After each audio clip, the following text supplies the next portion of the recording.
Hey everybody, I'm Richard, and this is our last session of City State of the Invincible Overlord using the Black Hack. And tonight we'll be visiting a location that was detailed in, or not detailed, but introduced and speculated about in the Mayfair edition of City State of the Invincible Overlord, which we'll just sort of cut and paste right on over to our version of the City State. It is the Tower of the Black Lotus.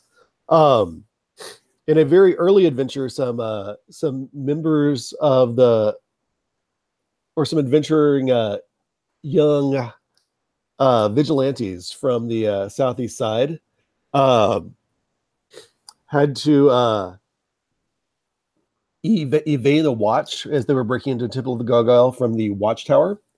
Over the past few weeks, the watchtower has been emptied. It already had a very minimal garrison, but it's one of the few towers that actually peeks over the wall. No one has said anything officially about who's occupying the watchtower, but the watchtower is near the southeast side. So it was not surprising anyone when an emblem of the Black Lotus, the secret police, appeared on the doors of the entrance to the old watchtower. You don't see a lot of people come and go from the watchtower, and you certainly don't see anyone who's not already officially a member of the city-state's hierarchy come and go. You know, members of the Black Lotus must have ways in and out, or they must be sneaking in and out at night. The area around the watchtower is not well lit. And of course, the city-state being a medieval city is not well lit on the best nights anyway. Recently, once again the Black Lotus has stepped up its arrest and detention of citizens of the southeast side on probably trumped up charges. And I'd like the folks who are sending out to rescue them to tell me a little about your character and tell me who you are coming to rescue, and then I'll have a couple of follow-up questions, or let's have a follow-up question for you. And we will start with our newest adventurer, Bill, played by Arthur. Hey, yeah. So I'm playing a character whose full name is Billamy, but he goes by Bill for short. So a little bit about Bill's background. He is kind of a simpleton. He grew up kind of as an exile of a local lord who, discarded him almost immediately after he was born for, not being the daughter that he hoped was going to allow him to trade off his daughter for great wealth. He was the third son, and who needs a third son? Bill was also always sort of, simple and thick. And so when he was finally named years later, his father said to the nurse, I don't care what his name is, he's below me. And so that's what the nurse put into his record, Billamy. That's not a fact that he knows. So he spends his days working for the carpenters, for the carpenter. He's a master carpenter in town, and he took on Bill, who is living at the local abbey as an apprentice. He doesn't have any real important duties with the carpenter except for to chop wood. He collects and chops wood pretty much all day, which has turned him into quite a muscular and robust young lad, but basically wielding an axe is all he's really good at. So to answer the question about who was recently arrested, so in the Abbey, Bill shares a room with a young lad named Tenris, who has had some run-ins with the law and has had some issues with alcohol. But he's a sweet kid and has always been very kind to Bill, which is a kindness he hasn't always experienced. And so 3 nights ago, Tenris stopped showing up, and Bill strongly suspects that he was arrested. And he's trying to find out more about that.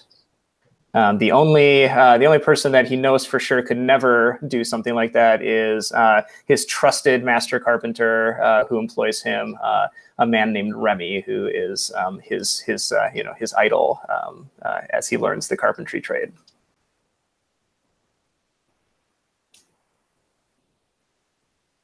Thank you. All right. And I'm going to go just in kind of random outgoing bond order. So we're going to go back to Minosa.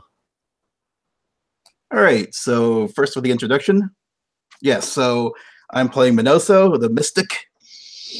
He is an acolyte of the Temple of Death, but he's also, for unknown reasons, capable of channeling the goodwill of Nessa, an ancient thief goddess who is not really worshipped by anyone except for Minoso. And that's where he derives his mystic powers from.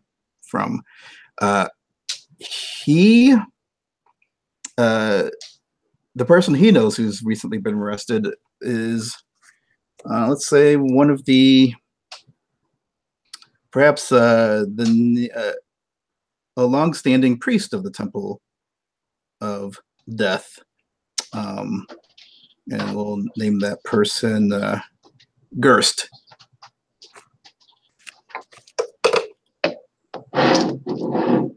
The Tinris and Gerst.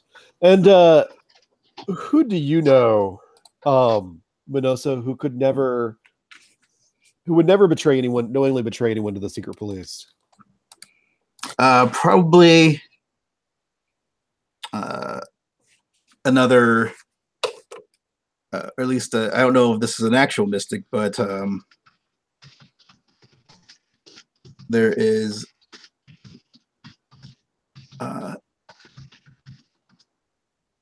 another kind of like a street preacher, another adherent of one of the many lost or fallen deities that whose dying embers of faith are still maintained by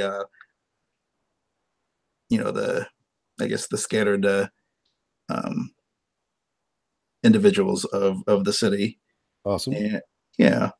And let's say that Julian is that person's name.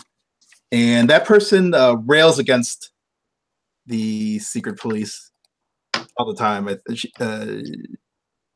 Julian must, worship a god of freedom or anti-authority or whatever. But it seems unlikely that Julian would, even though a more cynical person would say that would be the perfect cover, but I don't see it that way.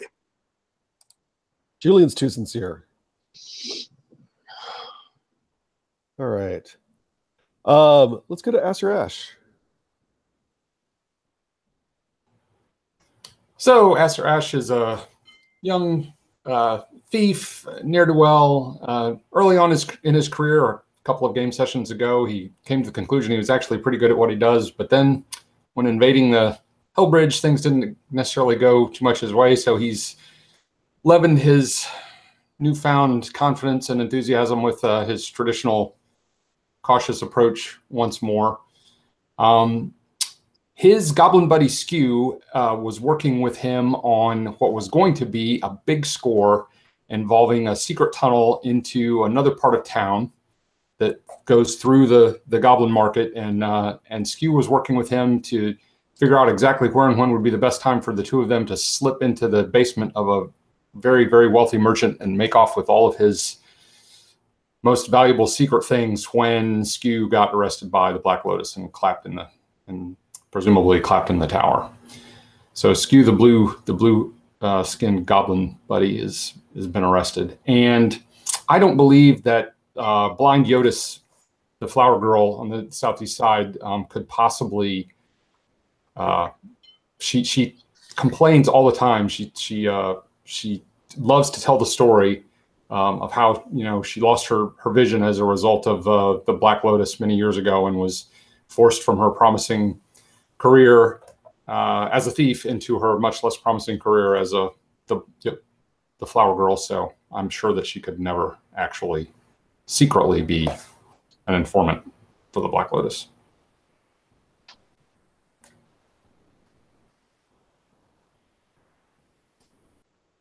All right. And from Acer to Shakura.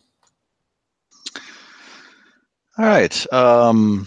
So Ahmed, is a middle class son of a merchant who's become progressively more strident about his politics. He's always yelling about stuff in the tea houses. He's a friend of mine. He's a frequent customer of mine.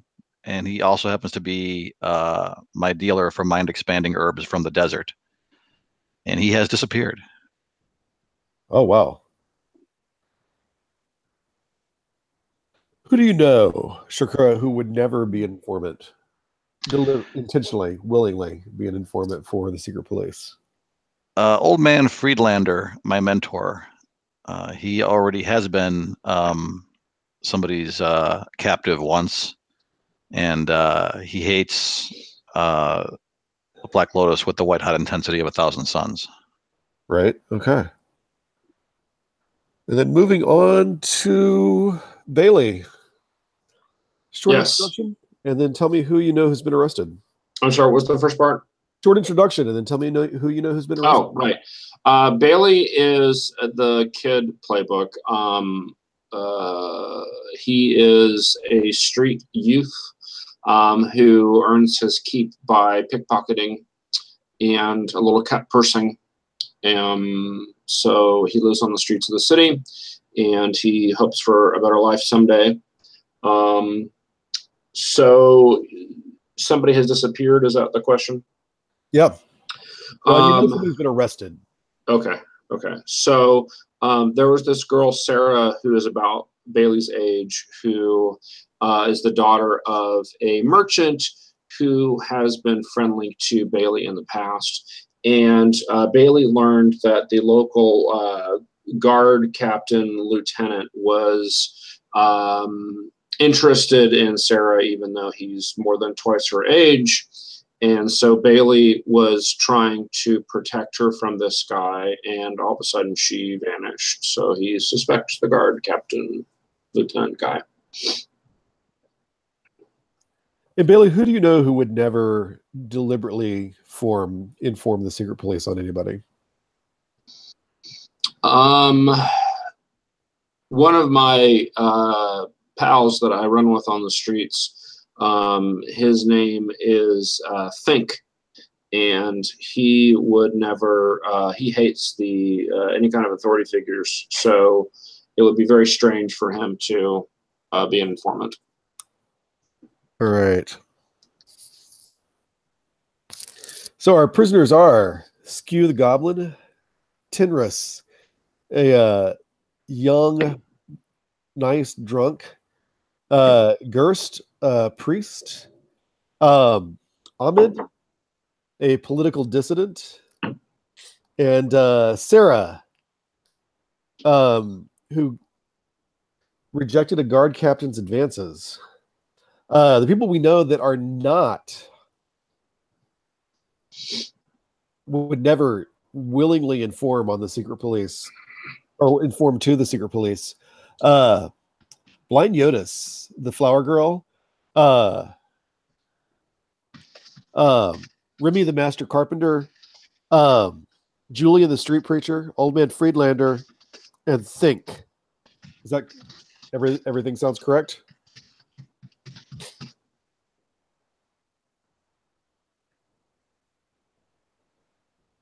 All right. Yeah, sounds right. Yeah, sounds right to me. Yeah. Perfect. All right. So the normal process for getting people out of prison, especially for those of you with some money to your name that you've not already blown, would be just to pay bail, which is really just to pay a bribe to get them out.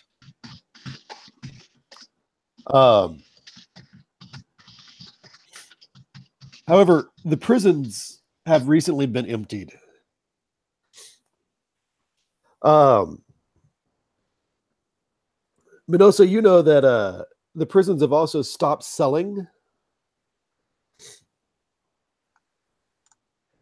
to the temples temporarily, so that there's no more human sacrifices coming from the prisons, especially at Hellbridge.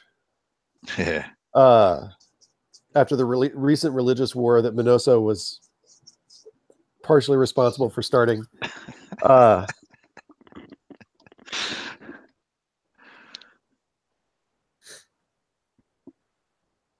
However, these prisoners have gone somewhere. And every indication points to this new Black Lotus Tower. That's the old former watchtower. One of the, like I said, one of the few towers that actually goes over the 40-foot wall along the eastern city state. From the outside, you can count at least 5 stories in this tower. And there's not a door to the tower. There's a large stone dome that sort of serves as like a big receiving area for the tower. And you have to get into the tower through the big dome that's kind of off to the side of it.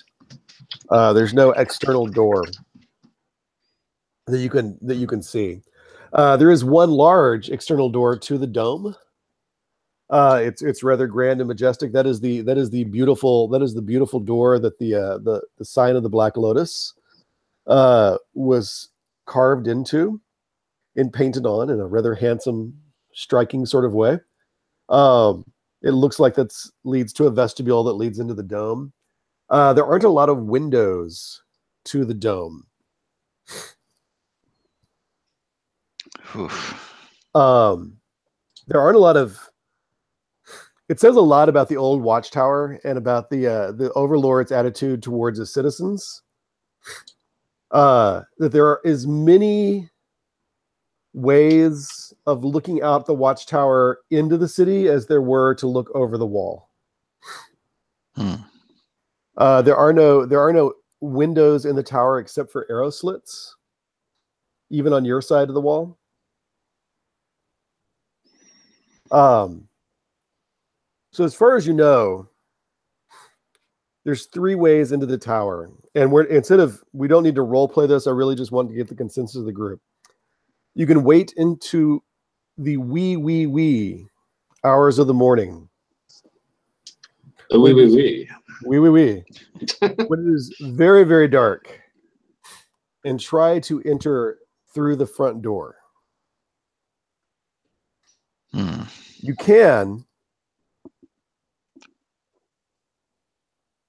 try the process that seems to work almost everywhere in the city-state of the Invincible Overlord and find a way in through the sewers.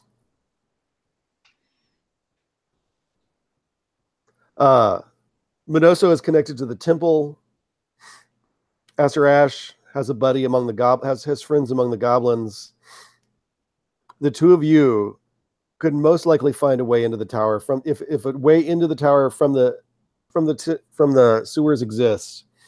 The 2 of you can find it. We could do what we did last time, which is get disguises and then go in through the sewers. Very strange. The other option is also involves waiting to the late at night, climbing onto the city wall, and going from the city wall to the parapet roof of the tower, and then trying to get into the tower from the roof.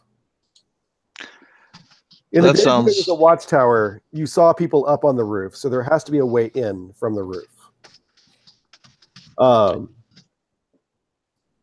Would that involve some kind of acrobatics?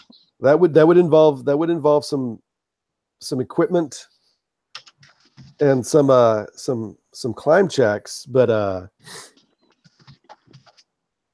we are, I'm not going to prevent you from starting there without, I'm not going to prevent you. It may involve some minimal damage and some exertion, but it would that is an option.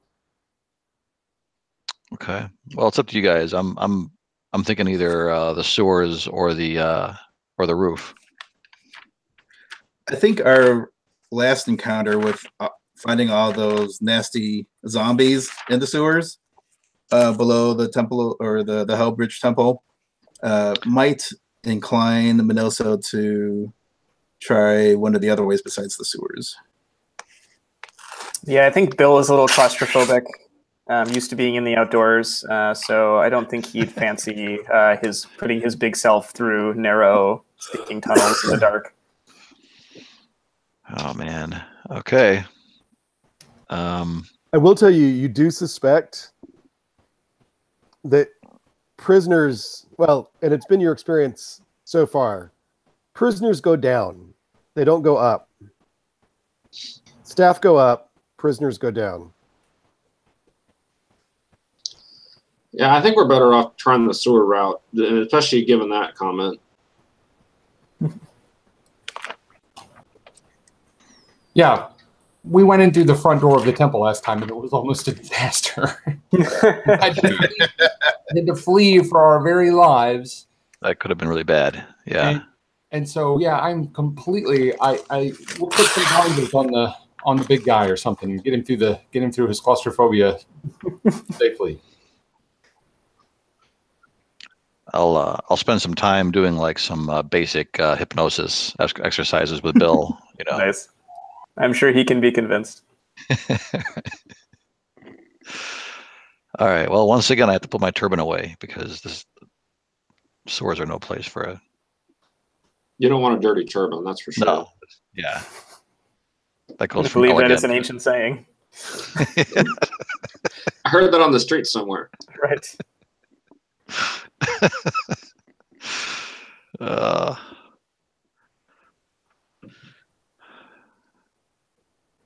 Bill says,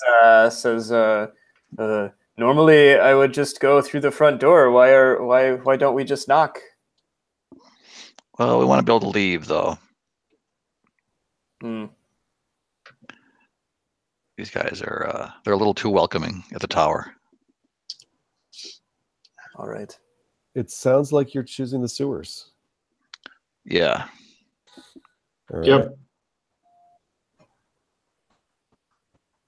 And New York Emergency Services wants to say hello. I would like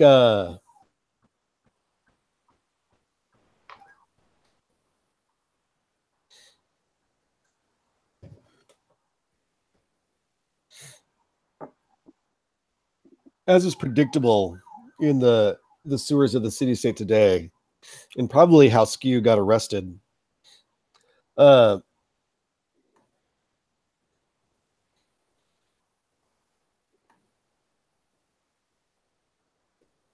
It's pretty easy to get to, where you want to go. Which of you do you think has the best sense of direction? I would say I do. Bailey? Okay. Yeah. Yeah, you're I mean, you know how to, you possibly you can't pace it out, but once you get down into the sewer tunnels, you don't lose your sense of where the east wall is.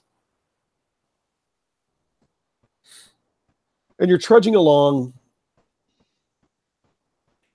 And the thing that almost gets you lost, Bailey,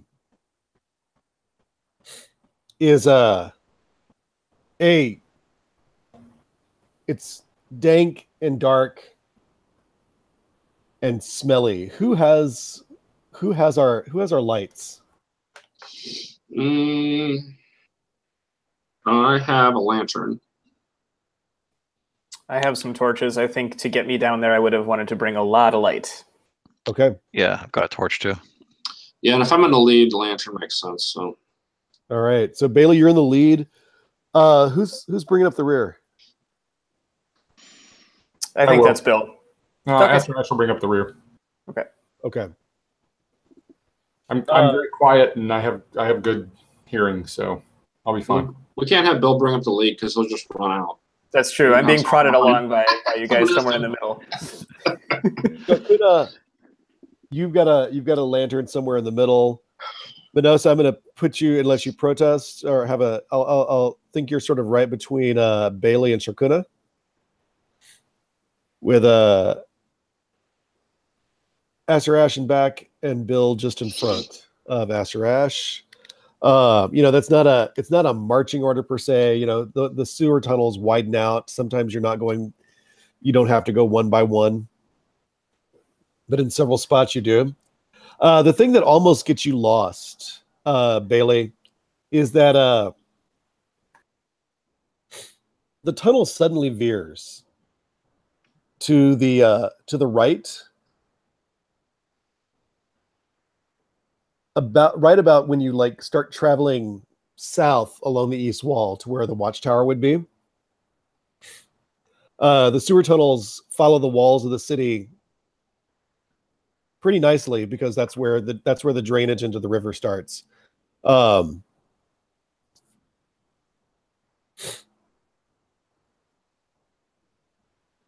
all of a sudden there's kind of an earthen mass right around where you guess the tower would be, either earth or stone or something, maybe brick.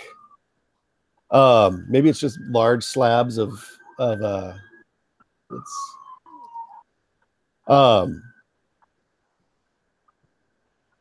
isn't living in New York really exciting?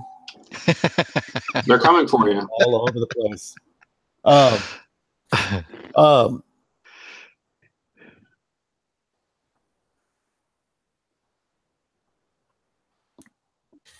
But as you sort of follow these around, Bailey, I'd like you and Minosa to both make wisdom checks. Ooh, wisdom. All right.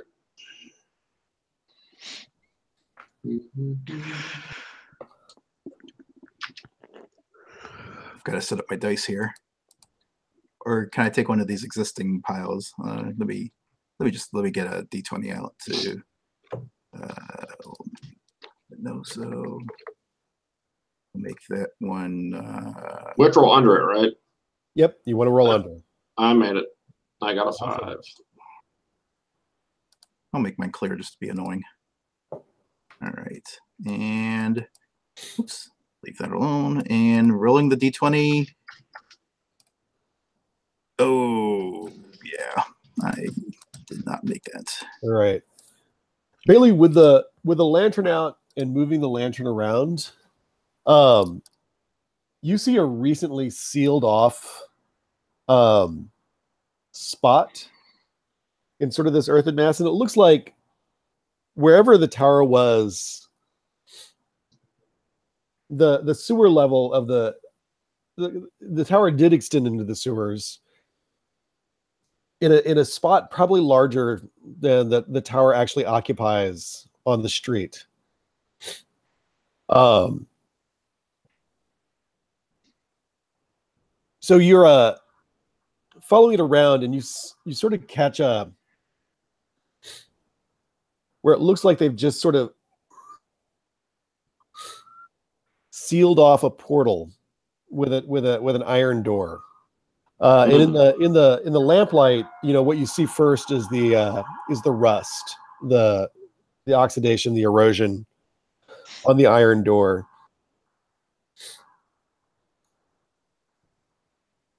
But it's not very deep. It's been put here pretty recently.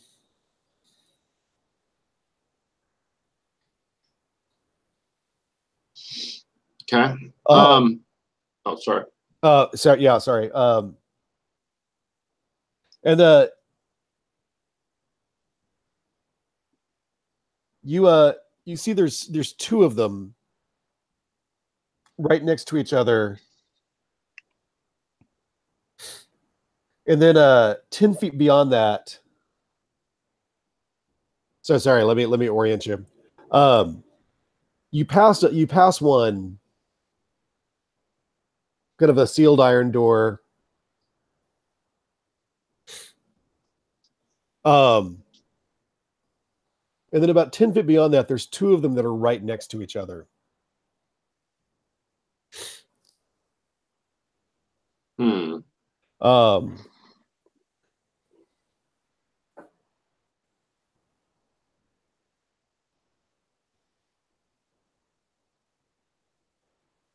So, all right. So all I see are these doors.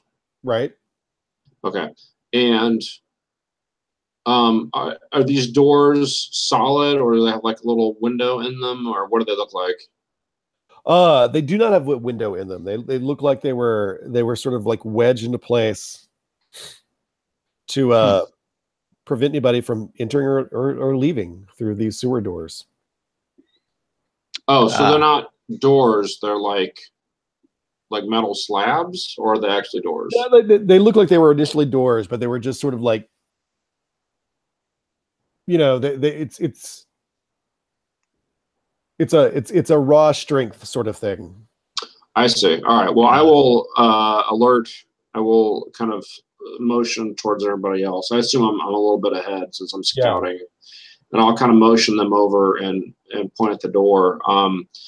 So it doesn't look like I could pick these. Like they're not locked. They're wedged in place, right? Yeah. Mm-hmm. Okay. All right. Sounds like a job for Bill. We need to move these. Well, we need to. I'm going to listen at the door or see if I can hear anything first, because this is going to make a lot of noise. I think. Yeah. So we probably don't want to alert anybody that we're coming. So I'm going to listen at the quote unquote door to see if I hear any people talking or whatever.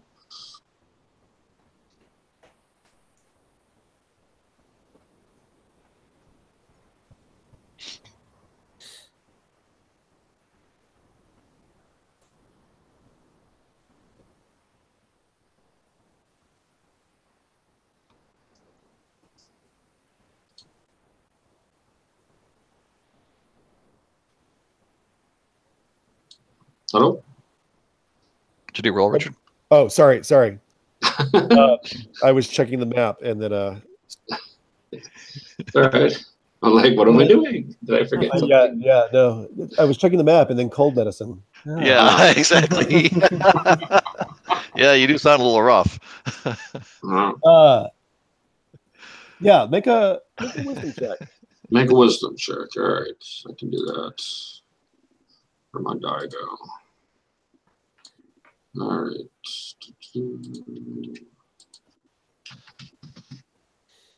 Oops. Okay.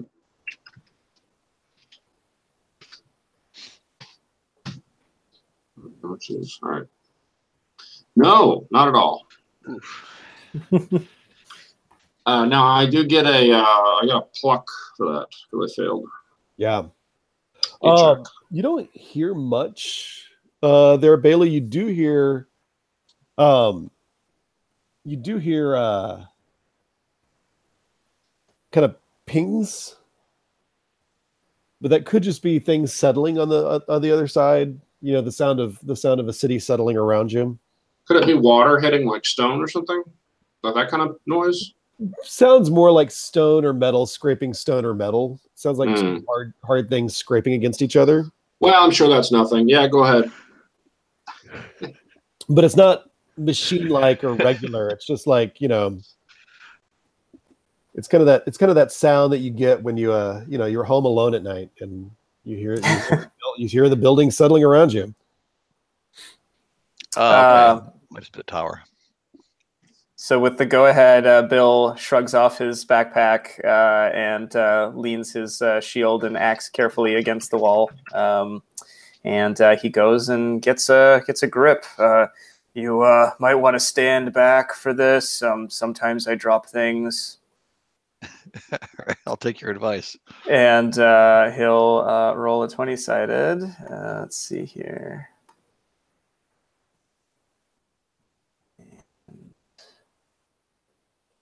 Ooh. And rolled a 7, I believe. Is that my? I think that's mine. That is great, Bill. Wow. That is, of course, why you do bring Bill with you. I mean, there's lots of reasons to bring Bill, but yeah, let's be fair here. Charming demeanor first, strength second. Sense of integrity. So with a grunt, he sort of unmoors the door. Where should I put this? Just gently lay it down if you could. Right there, it's fine. Yeah. Yes. All right. And he lays the door down. Excellent. With a crash. Bill, noise or exertion? Noise or exertion? Yeah. What's the big thing you're sort of facing? Oh, I don't think I'm keen to the whole notion that we're trying to be super quiet. So definitely noise. I think it was enough just to get me down here. I don't think I got the nuances of our stealthy plan here. Gotcha. All right. Oh.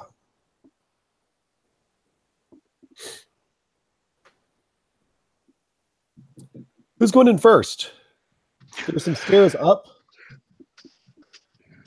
Like everything down in the sewers, there's dripping and splashing. I think Bill is walking back to put his gear back on, so probably somebody else is walking through first. I mean, Bailey was in the front before, so I don't have a problem with continuing. All right. Yeah, I'll follow. This is a huge improvement over being in the lowest level of the sewers. Yes, I'm sure. Yeah. I'm sure we'll regret that. Bailey and Minos. Minos, are you going after Bailey, or are you holding back with Sharkuna after? Gonna go for next. I'll hold back. Okay. So Bailey and Sharkuna, I'd like both of you to make wisdom checks. Okay. You both have light, so.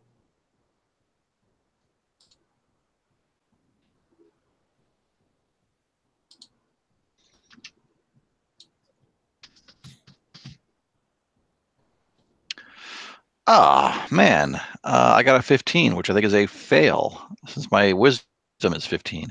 That is a fail. And I got a 4, and I do not have a 4 wisdom, so I'm good. Wisdom's not great, but it's better than 4. And you're in front there, Bailey. Yes. Yes. As things narrow towards the top of the stairs, and these are kind of like cut stone or cut earth, flattened earth, beaten down stairs, and there's water pooling and dripping down them, and then sort of flowing out into the sewers. You see a glint of kind of a grayish black, and it's not moving like water, though it seems to be quasi-liquid.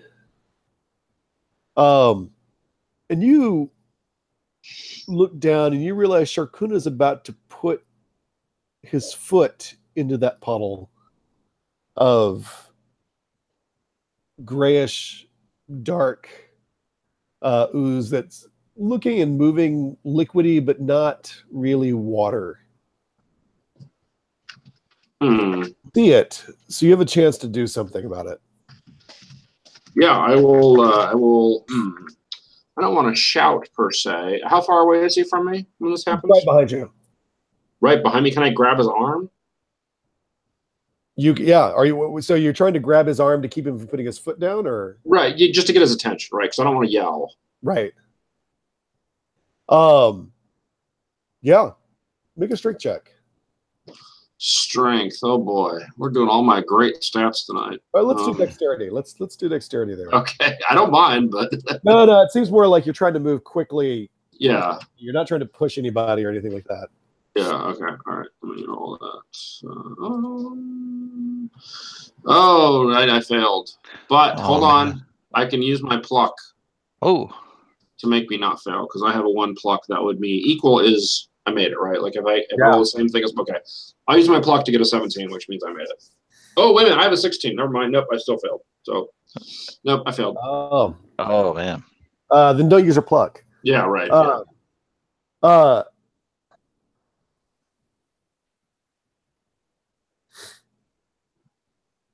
your foot goes down, Shakura, and you realize what you stepped in is not water. And it sort of solidifies or congeals is a better word around your foot. And make a strength check. A strength check. Oh Yeah. my God. What is my strength? 12. Okay, great.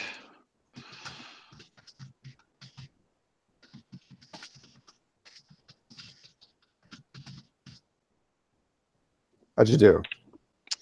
Let's see.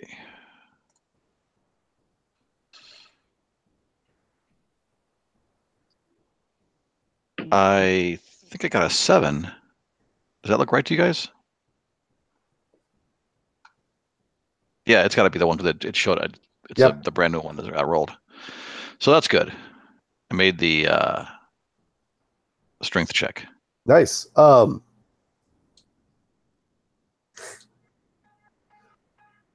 You're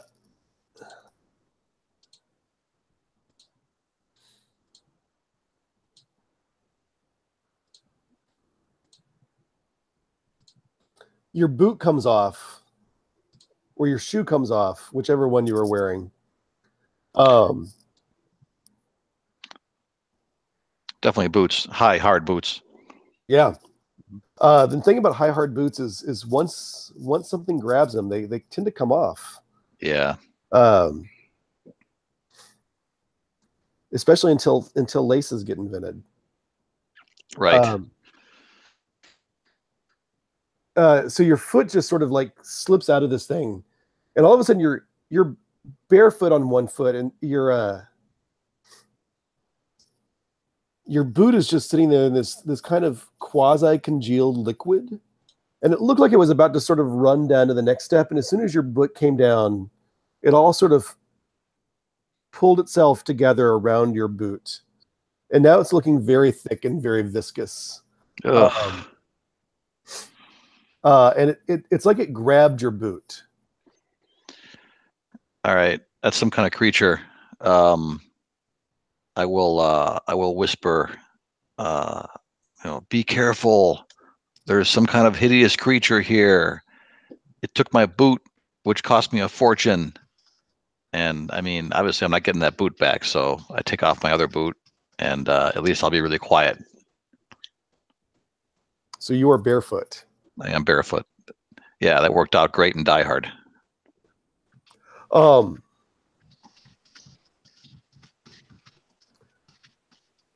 are you proceeding? Gingerly.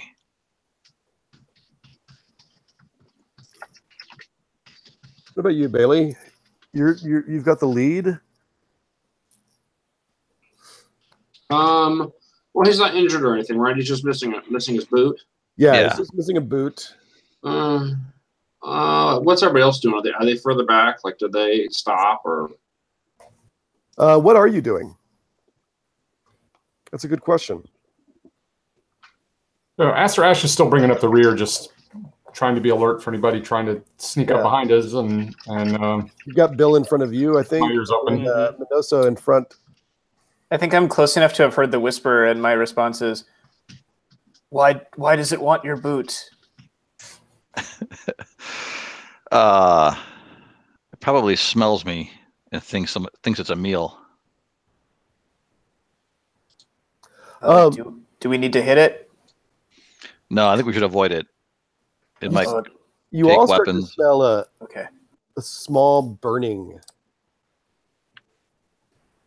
And in the torchlight, it looks like the bottom of the boot is sort of sinking.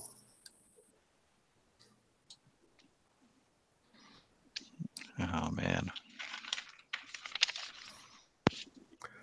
Are you proceeding? Yeah. Oh, that was me. Bailey's proceeding unless somebody stops him. Yeah, I'm proceeding too. I want to get actually want to get pretty far away from this thing. It's grossing me out. I don't like slimes, molds, puddings, blobs. I'll walk with them. Oh, God, I just got creeped out for real. Just as you were describing that thing, a huge Chicago house centipede crawled across the wall in front of me, and I was like, I got to kill that right now, man.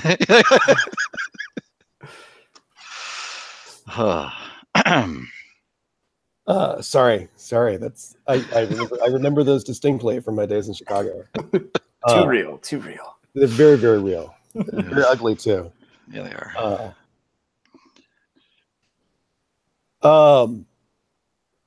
You guys are proceeding up the steps. You don't see anything else like that. Bailey, you come up at the top of the stairs. I don't know why I'm looking for a paper map.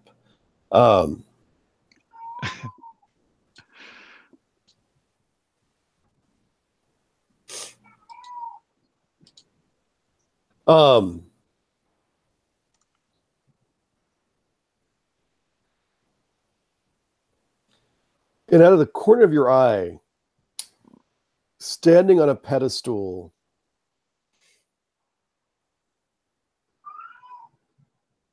is a gray-skinned man with an extended tongue and kind of bony-looking fingers or bony-looking claws protruding off the fingers. It's hard to say. But not moving right this second. What are you doing? I don't like the look of this. I'm going to hide. Hopefully he can't see me. You do have a lantern. Yeah, well, is there any light in here other than my lantern? Like, is there any ambient light in here? Shakura had a torch, and then Bill had a torch. I think I'm going to put out my lantern and hide quickly. There is the opposite side of the staircase. There's a small rock jutting out that you can hide behind. Yeah. So you've dousing your lantern. Yep. And then ducking behind that. Sharkura, you right behind him, as soon as he moves out of the way and douses his lantern, you in the much diminished firelight from your torch, you also see a guy standing on top of a pedestal. And you saw Bailey just sort of duck behind a rock and douse the torch. What's going on with you? And Minosa behind you.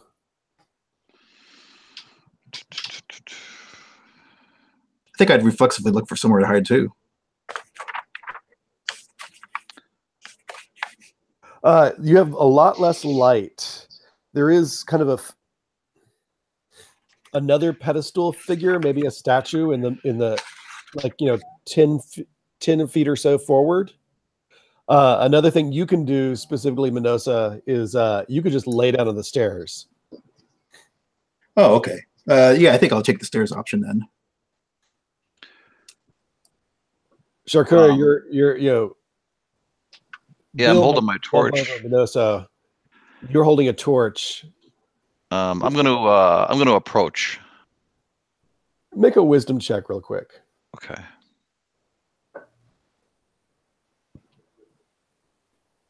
Fail. 16. You notice it has not moved. In fact, it's not moved its head. It's not moved its arms. It's not done anything. All right, I'll get close enough to verify whether it's a statue. Oh man.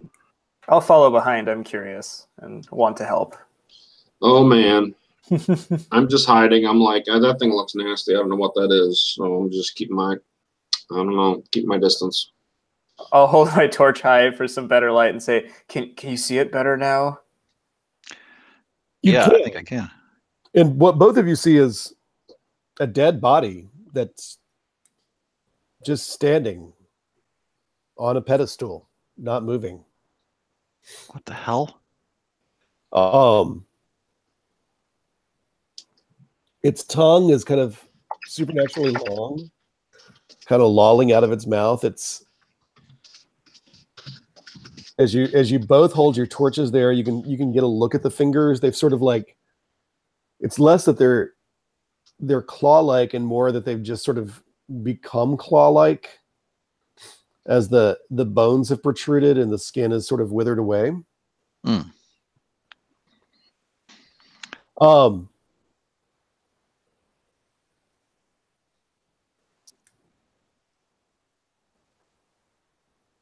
And Bill, you notice as you bring up that second, then that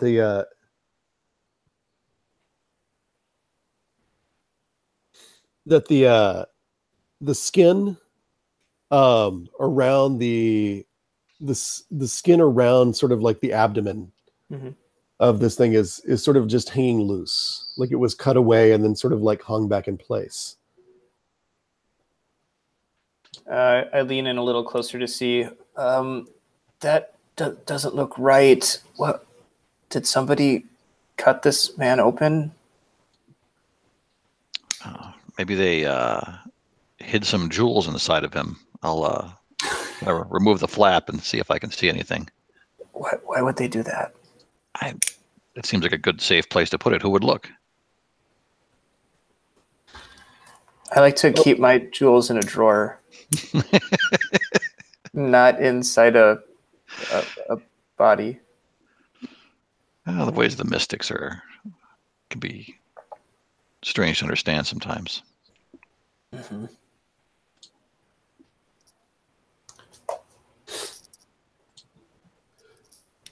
Bill, you move the oh, sorry, not Bill. Shakruna. You move the skin aside, and I need you to make a strength check. Oof, there must be a ton of gold in there. All right.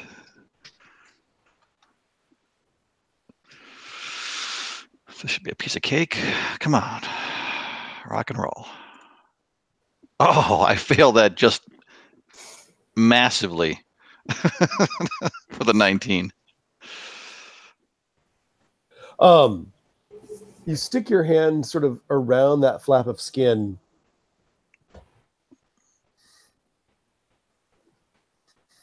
and all of a sudden,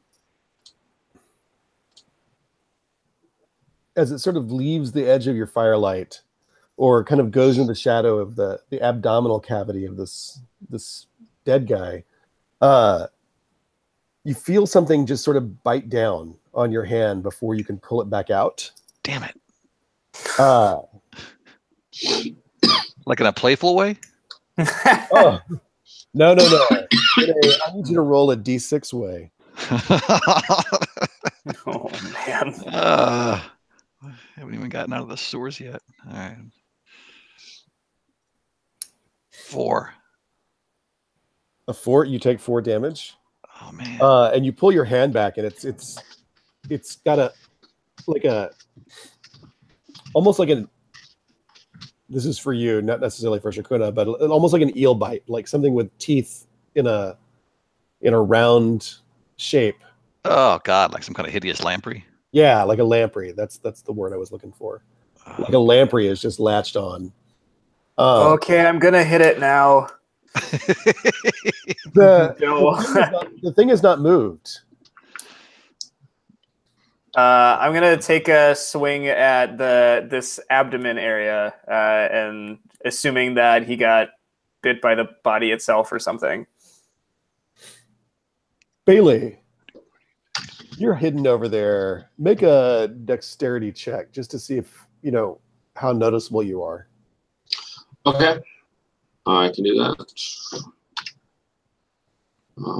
Do I have like advantage since I'm kind of further away from everybody? Not for this particular thing. Okay. Well, I got a 20. You got a 20. That means like, what does that do? I thought I got XP to get a 20. Is that right? Or am I misremembering? Sadly, no. But you do get a fail. Okay. Pluck. Yeah, that's true. I do. And I took the level cap off pluck. Okay.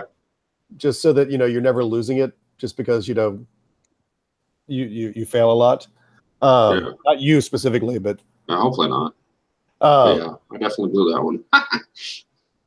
but for a critical, it's great if you would take 2 pluck, because it's a critical fail. I'm gonna skip your defense roll.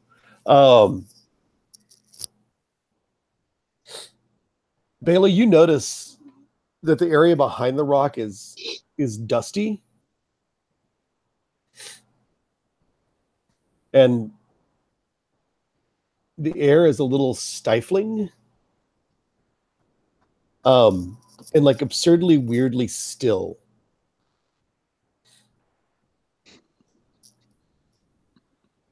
And then I need you to roll a d8, Bailey.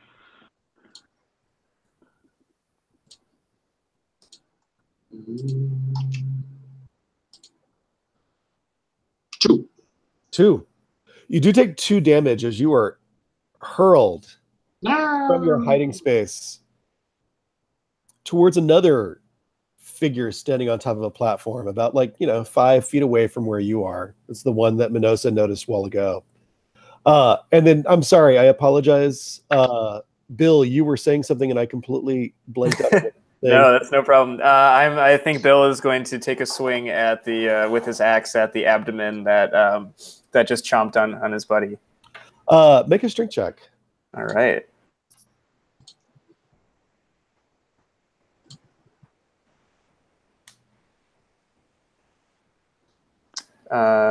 Did that re-roll? Yep, you got a 3. Okay, 3. Yeah. Sorry, I got a weird message there. Roll your damage die. All right. What is my damage die? I believe it's should be in your character sheet. Oh. Yep. Attack damage. They're D8 or D6. It's a D8. So you have D8. Okay, great. Let me get that. And then I'm going to check in with Minosa and Aster Ash once you do that. All right. It is a 7.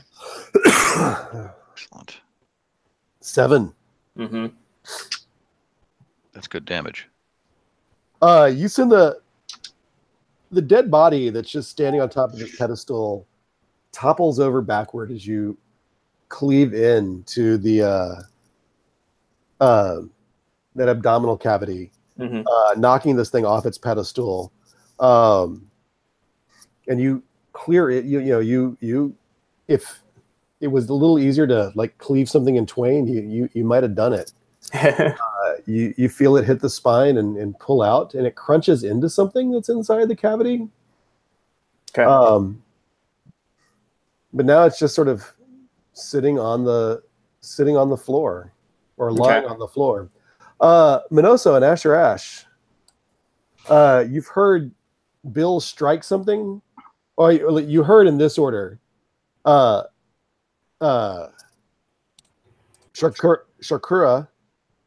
cry out in pain. Bailey cry out in pain and then get tossed somewhere. You heard and then you heard Bill hit something. What are you doing? Who looks like they got more hurt? I mean, it was Bailey was thrown about, right? And Chakruna was pinched on. Is that you really cannot see from hiding on top of the stairs? Oh, well, in that case, I did hear. Since I heard distress, I'm gonna go ahead and brave forward to see what everyone's up. What else going on? Bailey's about 10 feet from you, sort of on the ground in front of another figure on a pedestal. You can't quite make out what it is. The thing you saw that you hid from is now just kind of lying on the ground, not moving. It looks like Bill sort of cleaved it in the stomach, and it looks. Tell me if I'm wrong, Shakura, but it looks like you're sort of favoring your hand. Yeah, I am. I'm favoring my hand, and I'm cursing in several known and dead languages. Well, bit me. I'll approach Bailey to see if he needs some healing. when I do that, am I close enough to see what that one statue looks In like? the light, it also looks like this is another naked figure just standing there on top of the pedestal. There may be more detail to it, but you would need them to come over towards you. Azarash, what are you up to? Well, mostly being very confused. I haven't seen an assailant, but everybody's acting like they've just been attacked, and the lumberjack just what I was sure was a statue. So I'll palm a dagger and try to sneak over to where the kid is laying, and be looking for any sign of an assailant, or trying to figure out how he got there. Yeah. Does Bailey see the thing that tossed him? Bailey, make a wisdom check. Were you like pulled? No, Was I you was pulled like or? thrown, right? Yep, you felt thrown. Yeah.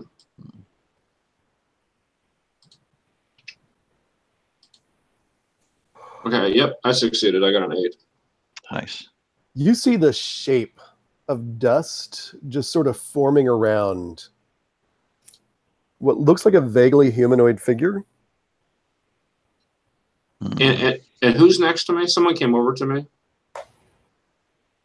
Both Asherash and Minoso.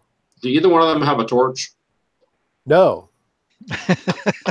Asher does. No, he doesn't. I do not. You're still in that very dim torchlight. Perhaps in the direct torchlight, you'd have a harder time seeing what you're seeing. Maybe it's just a trick of the low light. Maybe it's just a trick of your mind. But it looks like there's an ethereal figure sort of behind you all. I'm gonna throw one of my knives at it because this thing's freaking me out. Right?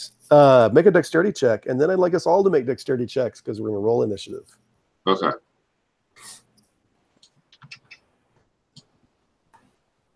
Okay, I succeeded on my dex check. I assume that's throwing my knives. Yeah. That's the throwing of your knives, and roll your damage. Okay.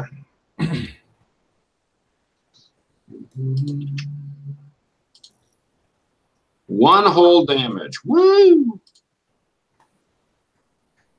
You see your knife sort of go tossed to the side, but you'd almost swear that it sort of, you saw the figure sort of flinch as it tried to like catch your knife.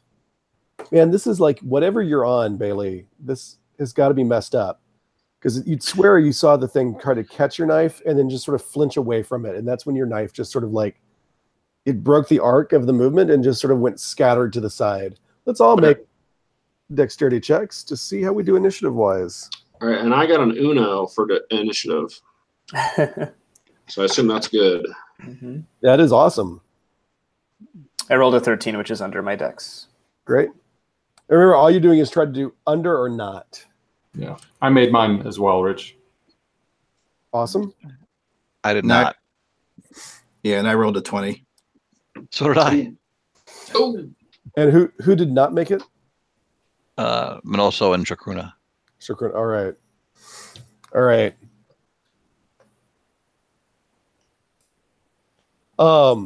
With that one there, Bailey, would you like to throw another knife, or do you have something else you want to do? I think I have a. I think I have a dagger or something. Yeah, I have a dagger. Okay. No, I don't want to get any closer to this goddamn thing. I'm gonna throw another knife at it. Okay. Make a dexterity check again. All right.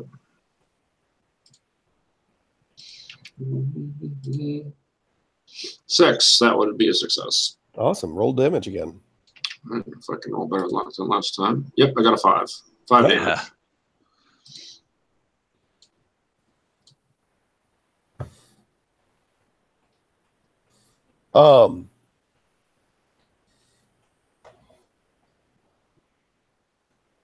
This time your dagger sort of hangs in air for a second before it's pulled out and repelled back towards your feet. Not right at your feet, but like, skittering along back towards you along the ground.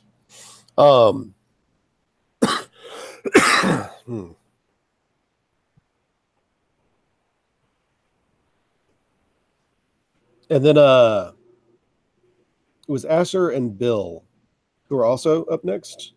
Bill, you've already got your weapon out, so let's have you do.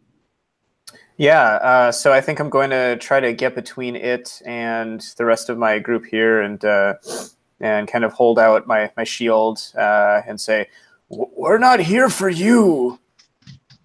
And then I'm going to try to rush it with my shield. You still have you rush it with your shield. Okay. Yeah. Try to bash it away. Wait. So you don't have a torch out because you have an axe and a shield. I had the shield, so it's a small shield. It was on my back, and I think I probably dropped my my torch as soon as it's on the ground. Yeah. I'd like you to make a wisdom check at disadvantage. Sure. That's going to go great. Never know. As you can tell, guys, I'm real wise. All right, so that's a fail, and well, it's already a fail. So, if it was that advantage, I would have succeeded, but alas. Man, you've seen some daggers get thrown, but you have no idea where they're going or what they're going into, right? Or what's causing them to scuttle around. Yeah, that's why I think I'm leading with my shield, because I don't actually know what to aim at, but I feel like it's like a battering ram. Like there's Did you want to attack? Yeah, I think I would rush at it and at least try to get its attention. All right, let's make a strength check at disadvantage because you can't really see what you're rushing at. Yep. All right, let's do this. Dice, don't fail me now. All right, success and oh, I believe that is my strength. 17. Yeah. Bummer. All right. Oh, man. Did not happen for me. You feel wind rush past you as you surge forward. And then you hear sort of like the movement of things moving around, like wind blowing things around. Mm-hmm. Asser, what are you doing as that sort of as Bill's attacking? Sure, I'm going to rush over to the torch that Bill just dropped and snatch it up in my free hand and hold it up above my head, try to shed some light, wave it around, see if I can see what the kid and the dimwit are flinging themselves at so enthusiastically. Make a straight up wisdom check as you're sort of waving it around.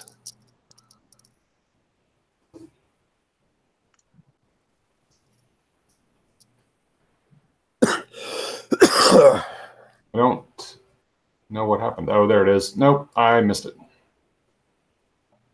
Oh, I'm so sorry. Yeah, you're not seeing much. And at that point, you just hear wind blowing things around, and you hear you can't quite see it in the torchlight. You hear dirt and rocks being moved around in the room, and Asser, I need you to make a strength check. Me? Yeah. All right. Yes. Nice.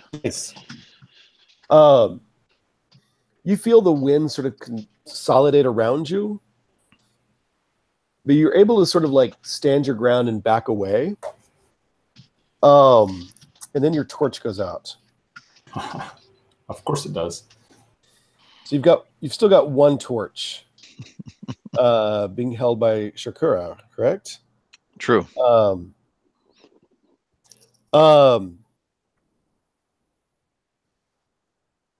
Bailey, you also feel the wind sort of come around you and attempt to sort of like seize you and throw you again. I need you to make a strength check. Okay. What's my strength? Okay.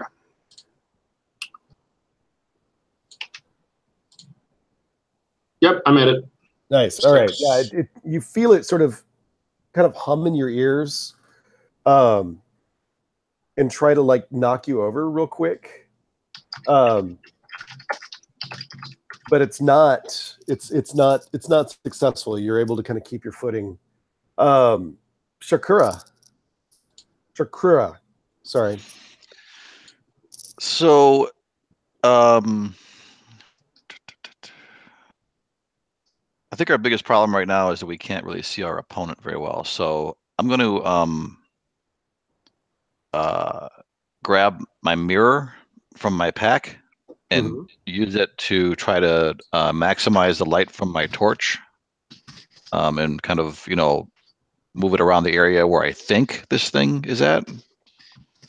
Would you like to start by rolling Spirit Sense? Spirit Sense. Aren't you? You're a witch, right? I am. Oh yeah, Spirit Sense. Or Spirit Affinity, sorry. Okay. Yeah. I can shift my perceptions to the moral world, spirit world. Advantage in any intelligence or charisma check to know about or influence the spirits. Excellent. Would you like to shift your perception into the spirit world? Heck yeah. All right. Big chance I get.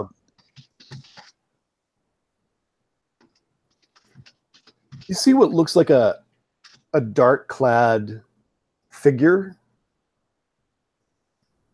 almost kind of surrounded by a weird sort of ethereal whirlwind. Go ahead and make a intelligence check, and then I'll let you decide what you want to try to do. Okay. Is this at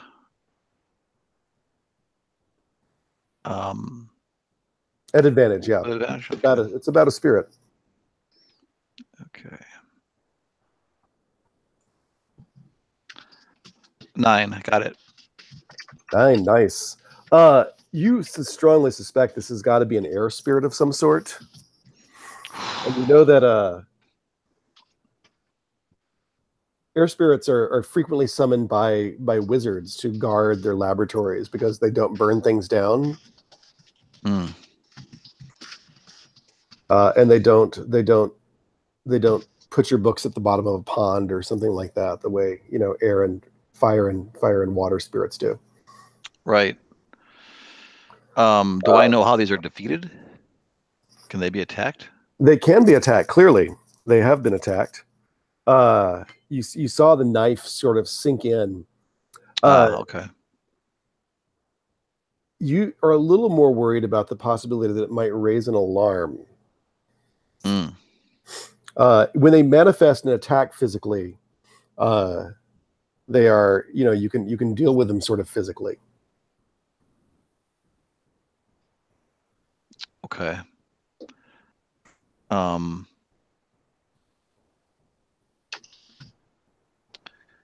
Let's see. What would be if I was to throw my oil on it? Would it make it easier to see, or would it just slough it off? It would have to spend some energy getting that oil off, and it might actually hurt it. Like, once you create a tornado, you can't really control what the tornado sucks up. Right. All right. That'll be my my move then. All right.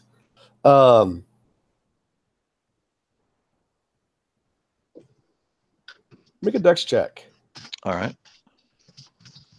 You've already got a torch going. I do. All right, here goes. 3. Good. 3? Yep.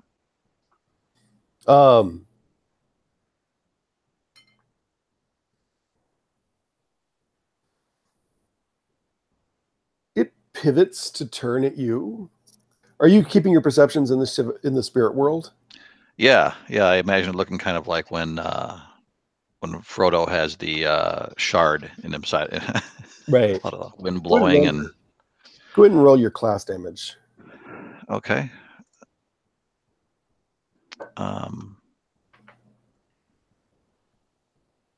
That is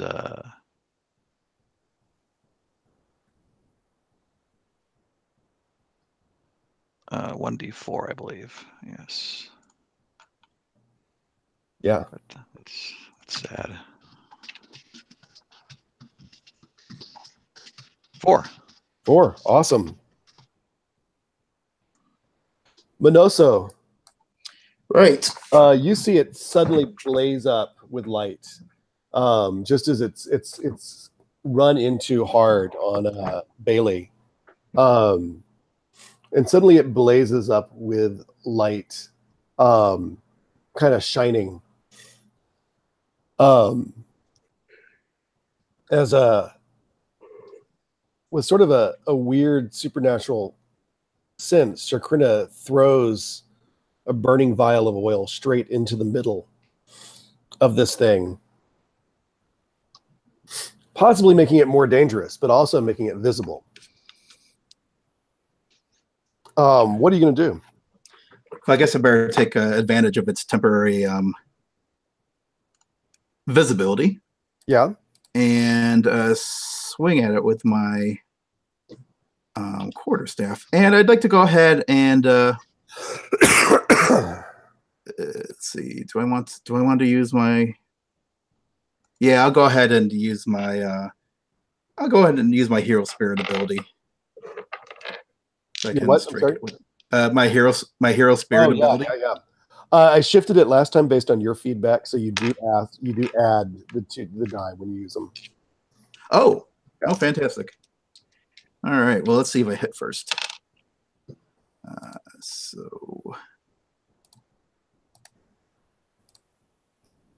And I did not. I rolled another 20. Oh boy. Oh wow. Yeah. Bailey and Bill, things have gotten crazy since now the thing is spinning and it seems to have some sort of burning fire within it. But it also seems to possibly be more dangerous with the burning fire in it. Mm-hmm. What are the two of you doing? And then I will get to Asser. I think I'm gonna try to, use my shield to sort of protect myself from the flames, but still try to attack it. Try to hit it with my axe. All right. Make a strength check. I know my shield can handle it because I made it myself. Out of wood. Right. Yeah. Fireproof wood. I rolled a 17 again. Oh. So I missed. Bailey, what's going on with you? Let's see. So we've got Bill is next to it, Right. fighting it. Mm-hmm. Yeah, it's kind of in front of me, I would guess. Is anyone else next to the thing? Yeah, I think Azrash still is since it attacked me. Okay. It attacked you. Bill is next to it. You are next to it too, Bailey, because it attacked you after it attacked Asher Ash. Oh, okay. Before we go too much further, can I just does Bill have the option for like a second attack? Yes, he does. Sorry, thank you. Oh, you're right. I do. I totally missed that. But it has to be on a different target unless unless I miss. I removed that. I had changed that. I was not happy with going back to that rule. So Okay. Yeah. Let me. Thanks for the reminder. Let me give that another whirl. Maybe I'll roll an 18 this time. Think positive. 8. Yes. See? The day is mine. All right. So success. Roll your damage, Bill. All right. Let's do it. 4. 4. All right.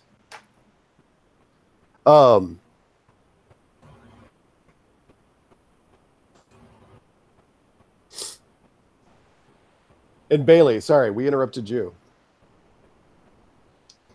Okay. Well, I'm just gonna draw my dagger and stab it, I guess. All right.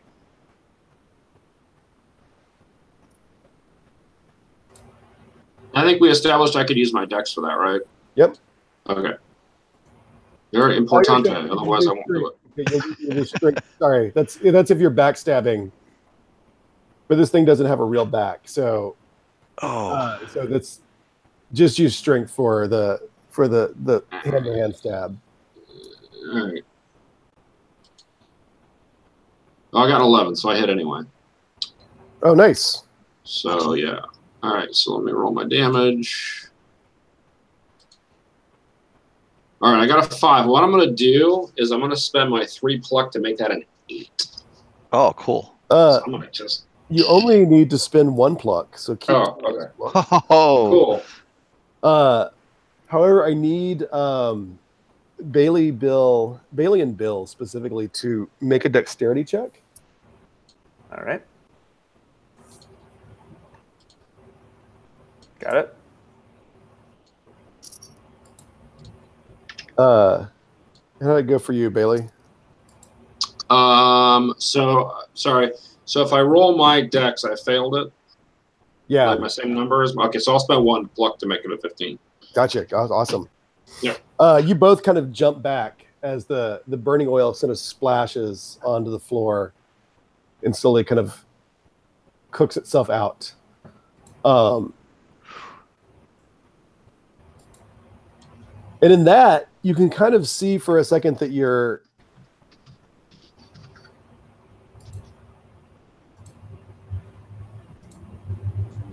like, how many lit torches do we still have left? Who has them? I think just the one. We gotta get some more torches going here. No, Aster picked up 1 as well. Oh, okay, cool. And you've got 2 torches. You're seeing more of these sort of just bodies standing on a. There's one that's you kind of move toward the one you knocked over, one that's sort of off to the right of the staircase, one that's beyond the one that you sort of knocked over, and that one looks like it's a larger pedestal with a larger sort of almost giant-y shaped thing on top of it. And by giant, I mean the common urban sense of giant, like people who just are really big. Yeah.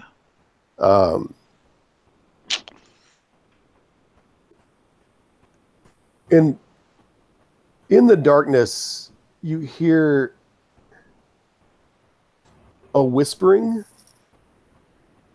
That's never good. And then, Bailey, you hear what you could swear is Sarah's voice whispering something. And it may be, there? Are you there? But you can't quite make it out. But Oh my God, I'll run over there. You hear clinking and Sarah's voice whispering, and let's take a break.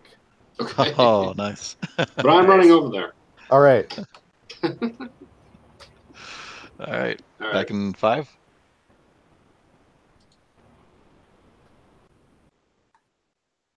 Yes. Sorry. Back in 5.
Here we go. All right.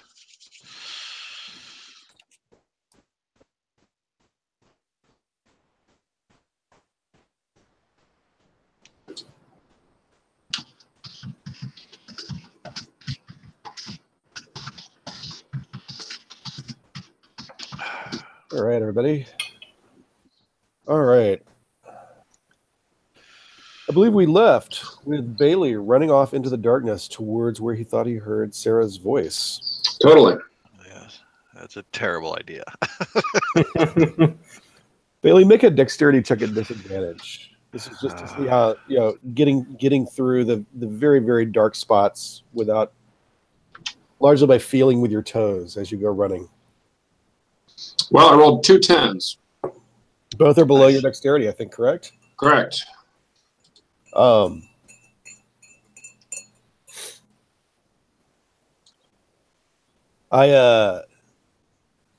Despite Bailey, the chances,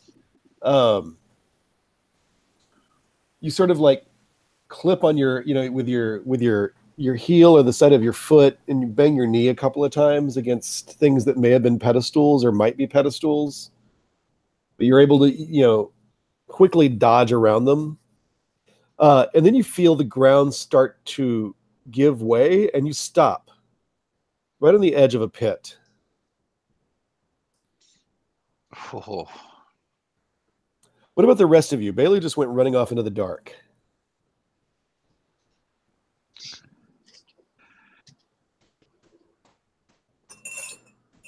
I want to look in his direction with my spirit sense. See if I see anything from the spirit realm.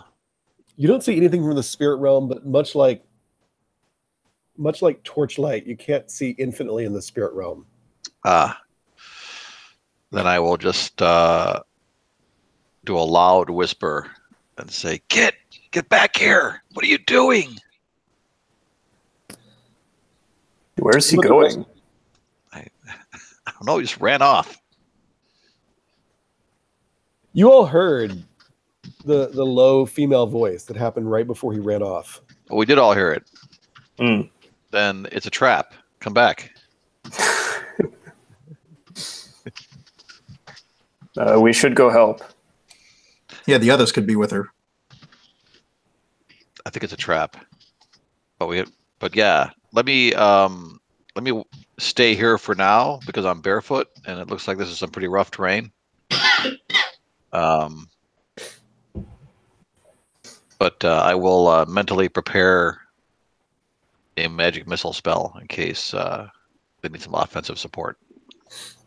I'll sling my shield back onto my back and pick up that torch I dropped earlier. And Master Ash actually has the torch you dropped earlier. Oh, perfect. All right, I'll pull out another one and light it. You got 3 sources of light. That's good. And I'll actually relight my lantern now that there's not a weird creature. And I'll start heading toward the pretty obvious trap.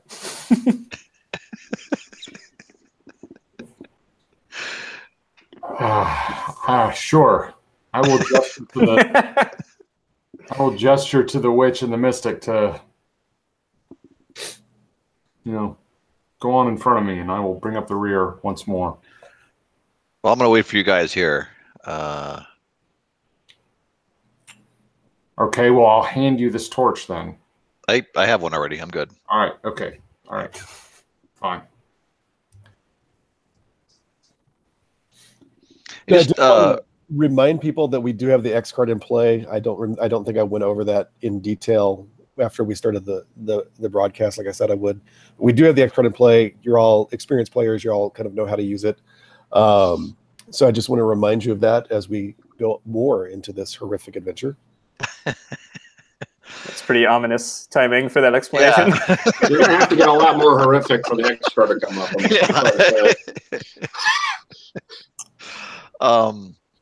Richard, just so I'm clear, the impression I have in my head is that we came in from the sewers, we went up these stairs, and we're still kind of going up these stairs.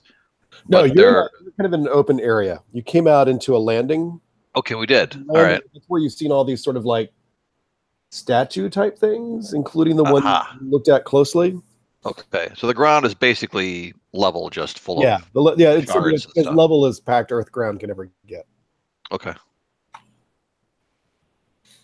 And really, there's a few rocks jutting out as you pass by. You're moving towards the direction that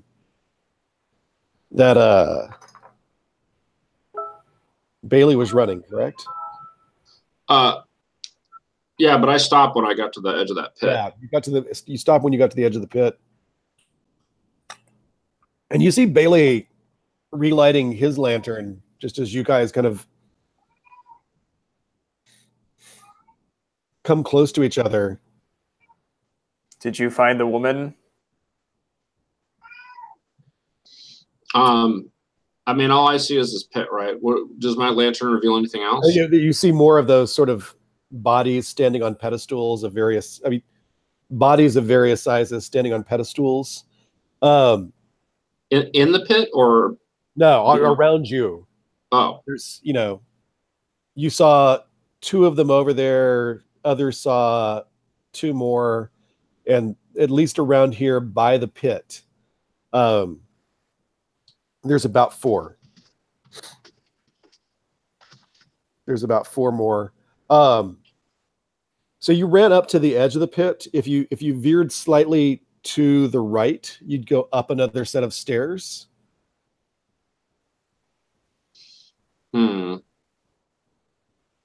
How big is this pit?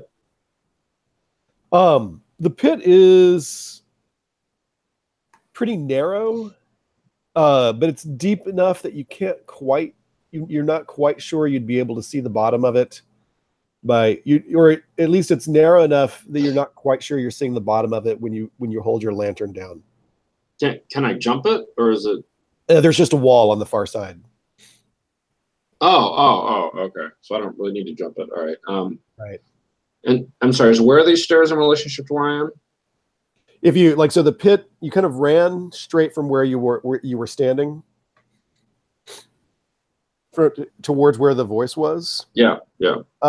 And the pit sort of like in front of you and to the left. If you veered slightly right from the pit, you'd see a fact. Why don't I just share my desktop? What? Oh, sounds dangerous. I know. I'm just going to share this for a second, knowing that you guys will not abuse. I don't even know where we were, so that doesn't help me. So you were standing. Can you see my? Which room am I looking at? You came up the stairs at E1. Okay. All right. This map, it's down the stairs, but in this adventure, okay.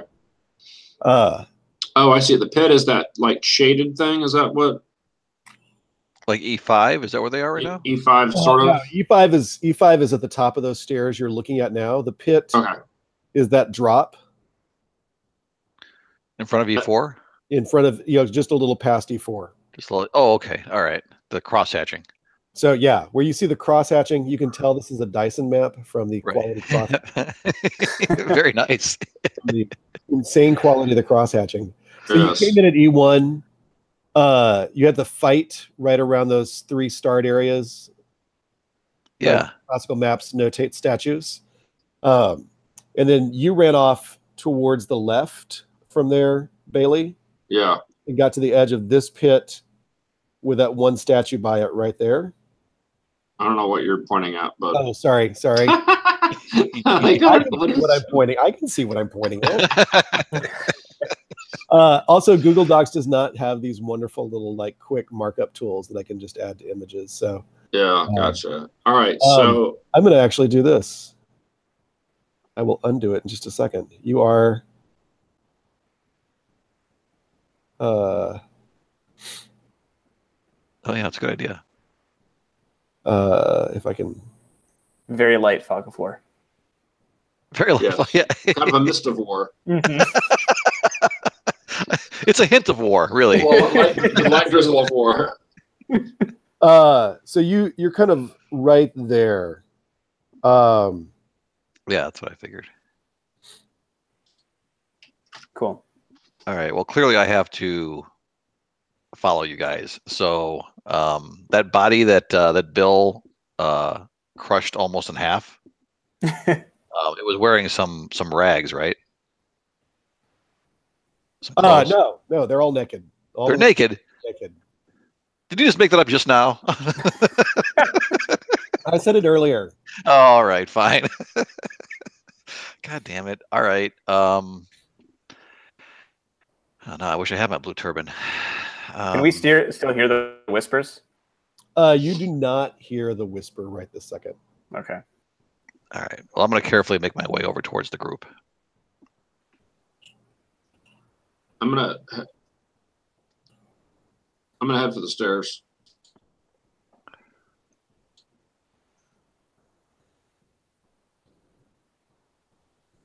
I'll follow, giving some good advice about.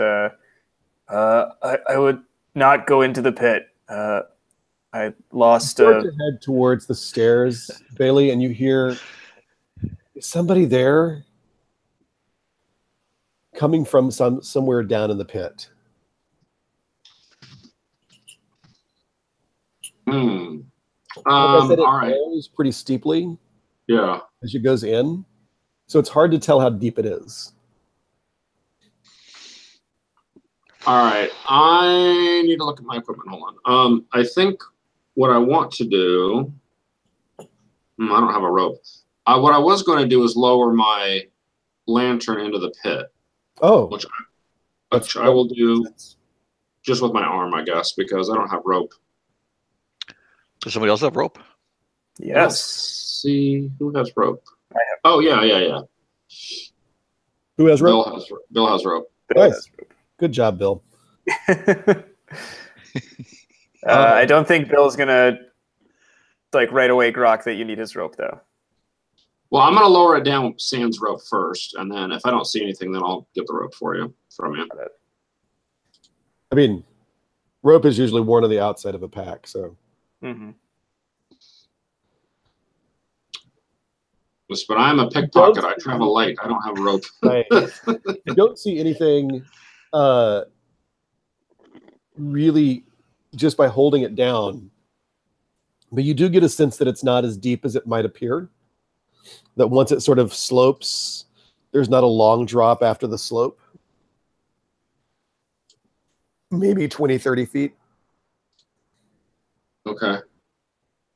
And then you hear somebody there again. Coming from inside the pit, I think. Yeah, everybody hears it. All right. I'll turn to Bill. Hey, let me get you rope. I need to lower this down further. He turns his back to you, and it's affixed to his backpack. There All you right. go.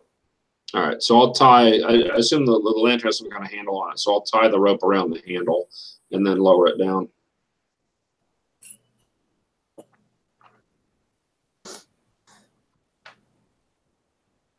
Yeah,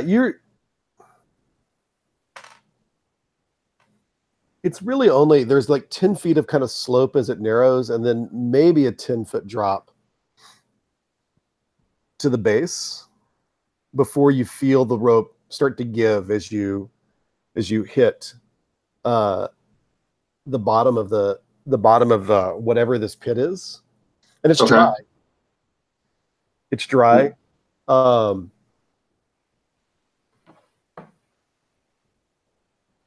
And then you hear the whisper say, "It's a light. I see a light."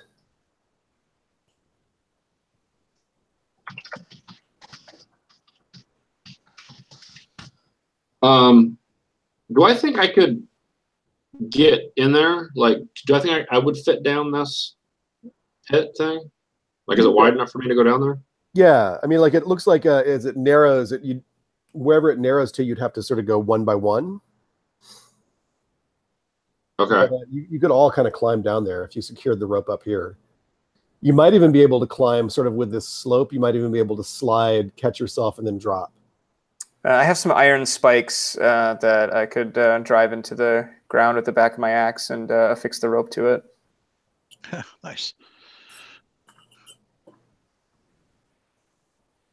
So Bill will shrug his backpack off and say, give me a couple minutes here. I'm gonna fix this rope here." And he pulls out some spikes and drives them in very noisily with the blunt end of his axe. Two should do it. And then he ties the rope. That's smart, right? Would everybody fit down this hole, or I mean, I don't know how wide it is. I get the impression it was kind of narrow. It's narrow, but it continues on enough that all of you could get down there and take a look at what you're dealing with. I mean, I'm willing to go down there and check it out. Mm-hmm. I think Bill's just gonna like take his rope down and just, YOLO. Right? Bill and Bailey, make strength checks for me, please. All right. Do we have advantage because of the rope? Yeah, I think advantage because the rope is a smart way to do it. It's just really kind of navigating that bend on the rope. And Okay, I got an Uno again. With advantage, I was able to roll a 3. Nice. And Bailey, how did you do? I'm sorry. I got a 1. I won. Nice. Yeah. Bailey, with that 1, who needs a rope? Yeah, really. You kind of use the rope to guide you. You catch yourself on the edge, right as it sort of narrowed, and then there was a drop. You catch yourself on the edge of the drop, and just sort of like go over the edge of the drop into this little narrow corridor between 2 walls of rock where your lantern is sitting. And Bill comes lumbering down the rope. What are the rest of you up to up there? Would somebody up top roll a die, tell me what they rolled, and tell me what die that was on?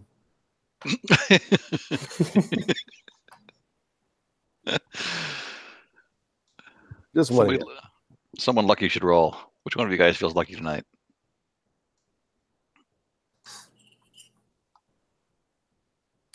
I've been real crap tonight. All right, I'll Pick and roll quickly. All right. I rolled a 6-sider. Oop, hold on a second, but I didn't select it. Reroll. I rolled a 6-sider and I got a 4. Nice. All right. Sorry if I doomed us all, guys. You hear clicking up at the top of the stairs. And in the lantern light, or in the torch light, you see a glinting near the top of the stairs, but you really can't make out what it's coming from, like a metallic glint. And then more clicking, and then kind of a scuttling away from you. Oh, I don't like that at all. Um, Going to the pit. Down at the bottom, you hear a lower whisper than you've heard before, Bill and Bailey. And it just says, "Someone is there." The voice said, "Someone is there." Someone is there. Do either of us recognize the voice? Bailey recognizes the voice as clearly Sarah's. And what direction? It's coming from sort of ahead of you, and once you get past the ledge above you, this sort of like narrow passageway leads into a tunnel that's also very, very narrow. And it seems to be coming from there, which could be what's causing it to sound so echoey and low. I say, "Yes, someone is here. I'm Bill." All right. So who's down here? Just me right now, or did someone else come down? You and Bill. Bill. You and Bill, Bailey. All right. Well, I'm gonna have to take my lantern and head towards the sound. All right, you're untying your lantern. You're heading towards the sound. Bill, Yep. Bill, are you following? Yeah. All right. What about the 3 of you up top? Well, am I muted? I'm not muted. I'll just call out to these guys. Say, hey, what's happening down there? You heard Bill talk, but you didn't hear the voice that the two of them are following. You maybe heard a little rustling, but you were sort of distracted by the clicking sounds coming up from above your heads. So I'll just warn them. You know, guys, we might have company up here. Don't get too far away from us. We might need your help.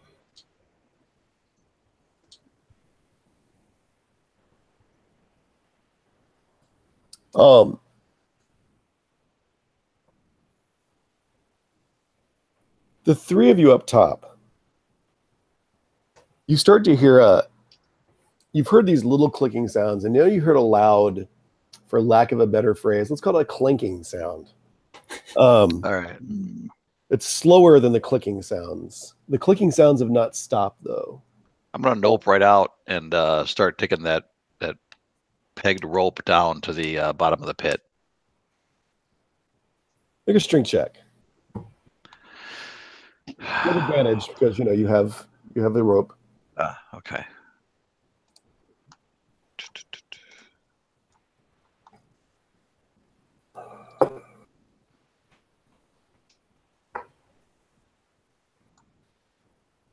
Success. 67. Nice.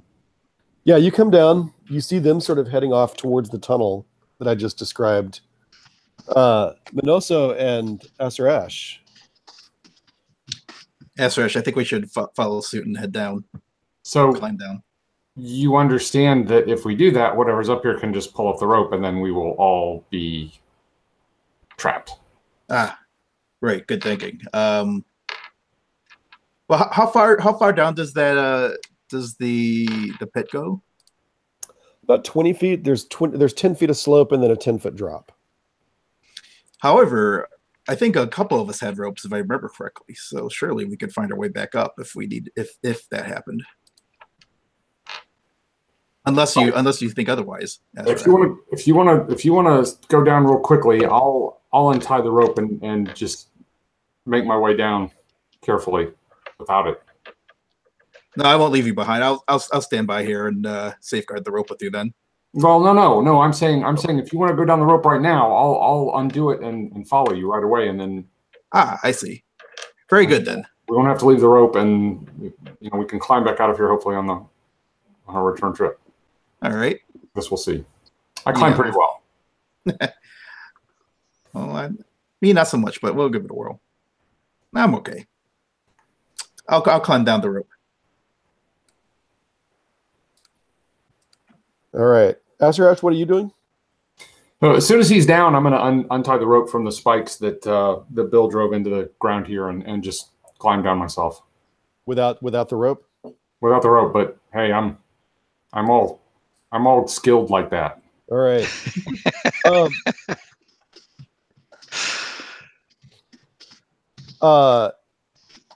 Minoso, make a strength testing advantage. I don't think my die is rolling properly. I've just rolled the third 20 in a row. Oh man, try deleting it and re-rolling it or resubmitting it. Yes, sure. I think sometimes it glitches a little bit. Yeah, let me. I need to put in 2 dice since I'm rolling with advantage, so I'll go ahead and do that. All right. Well, there's a bunch of dice. I'll just take 2, and I'll roll these and see what happens. Okay, 9 and 5. Okay, it looks like I succeeded. Nice. Excellent. You get down there. You pull the. You have a torch, right, Asarash? I do. All right. Are you dropping it, extinguishing it while you climb, or are you trying to climb with it out?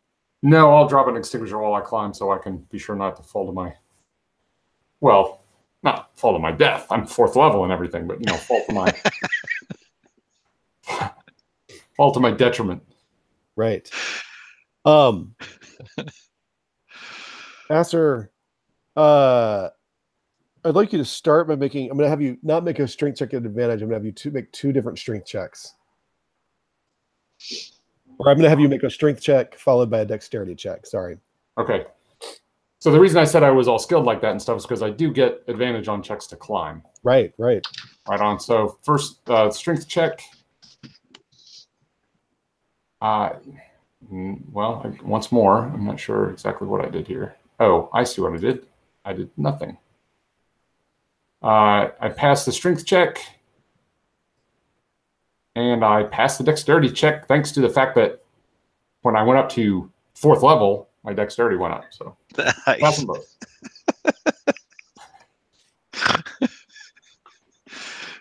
He's got his pin on. Clearly marks him as 4th level. Look at that guy. God. Really 4th level. Asser, you yeah, and then you make the dexterity check. Make another dexterity check. Oh, yeah, you already made it. Sorry. So yeah, you do the thing that Bailey used the rope to sort of guide himself down with. You sort of scuttle down you sort of scramble down the slope, and then when you get to the drop, you're able to sort of catch yourself on the edge and just sort of like extend your legs and then just drop. Sure. Acrobatically. So you're all caught up together. Make a wisdom check there. See what you saw right before you dropped over the edge. Right on. Yeah. I made it.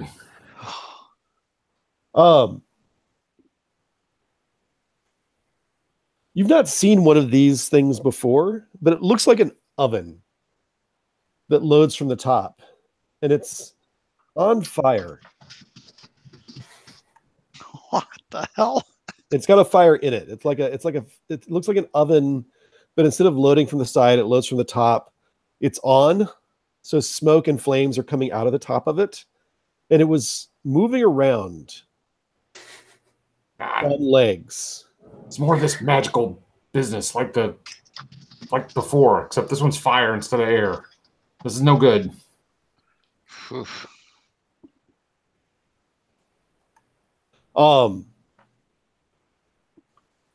Is it moving aggressively? That's the last thing you saw, Asser.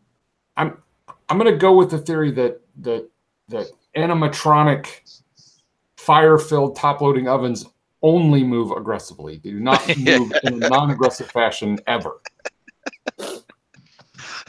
That's fair. I'll add that to the wisdom book.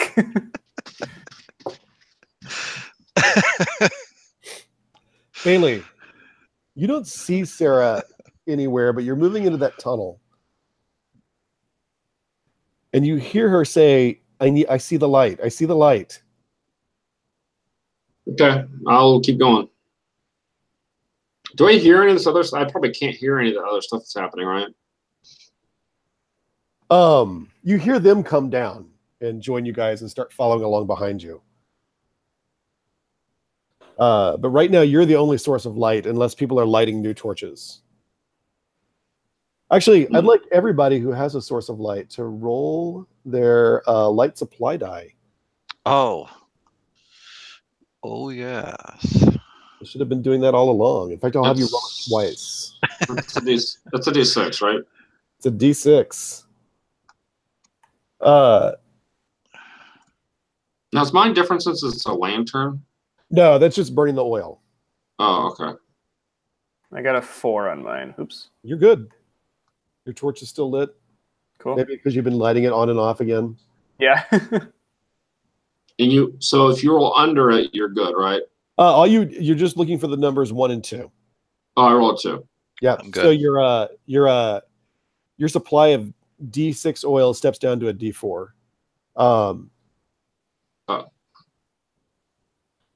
So you're running low on oil. You know, the next time I ask you to check oil, you may burn out.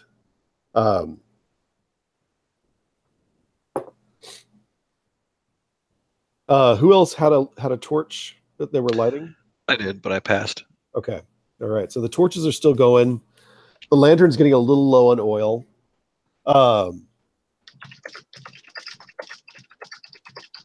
And you're moving directly into this little cavern, correct, Bailey? Yeah. All right. Bailey,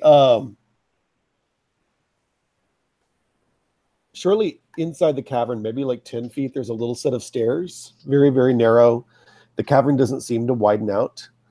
Are you going up those stairs? I mean, yeah, if there's anywhere else to stone, there's more packed earth and stone stairs. Yeah. Once there's somewhere else to go, yeah, I'll go there. Okay. And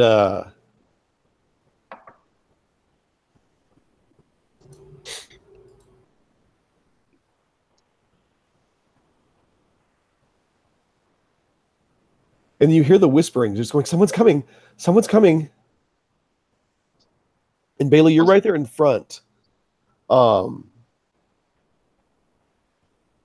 like, Sarah, is that you? Kind of quiet-ish, but kind of a whisper. And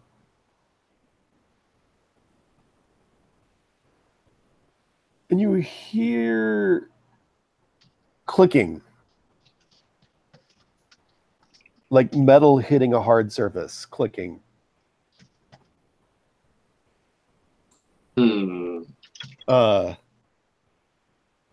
As your light comes to the top of the stairs, and this is a rocky, narrow passageway. Great. I'd like to start with Bailey making a wisdom check. You've got your light out. All right, let's see how we do. I'm not wise. Got a 15.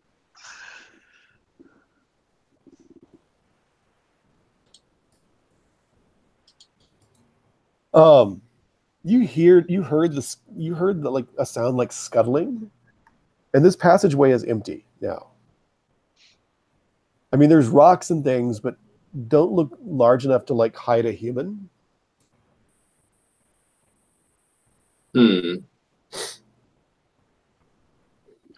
And it seems to extend for about 10 feet and then descend off to the right. But she didn't respond when I said her name? No.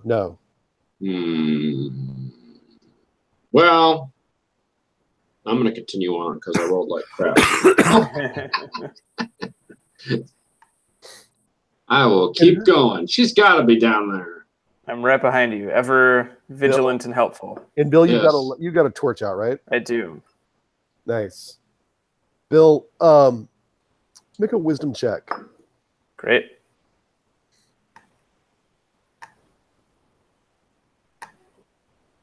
Oh, 20. As unwise as humanly possible.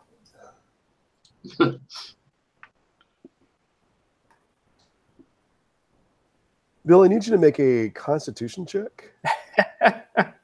If that one I passed. all right.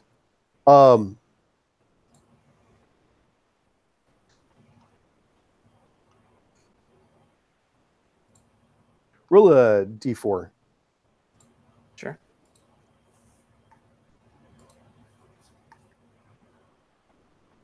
A 3.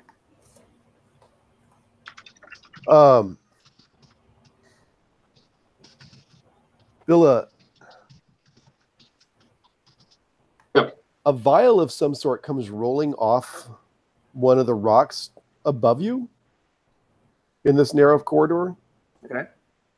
And it clocks you right on the skull. Huh? And it breaks. You're going to take 3 points of damage. Is it like searing? The powdery substance that comes out does not seem to have any special effect on you. What's Yeah, that? you've got this sort of dusky gray powder all over you. It smells weird. It smells sort of flowery, Uh-huh. but it hasn't had any effect on you. Something hit me in the head. Did I see this happen? No, your back was to him. Oh, okay. But do I see this vial? Did it like to hit the floor? Yeah, or what? it's a little clay vial. Oh. Or porcelain, you know. Who's right behind you, Bill? Who's behind me? Probably me. I was the next one down the down the Yeah. rope. All right, I show my head to you. What is it? Yeah, you saw something descend and clock him. It just looks like maybe a rock, some kind of Well, powder. yeah. Well, it's you see now that it's a vial. You can see the broken vial at his feet. When it broke, you suspected vial. When it was falling, you were thinking, "Oh gosh, rock," and then it cracked, and then a powder came out, and sort of like all over his head and his face. Oh, this is not good. I start. I see you got stuff all over your head. Close your eyes, and I take my water and I start trying to get it off him. Right. Okay. You're able to rinse it off. Oh, good. Thanks. And then you hear more clicking, all of you. I think you want to put your shield up, Bill. Good idea. And let's make haste into the behind Bailey. Yeah, everyone go. I'll keep my shield up so you guys won't get hit by these things.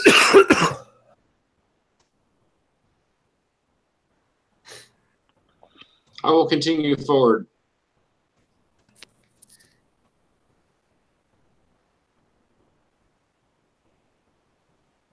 And then you hear a clearer voice near you is clicking along the walls.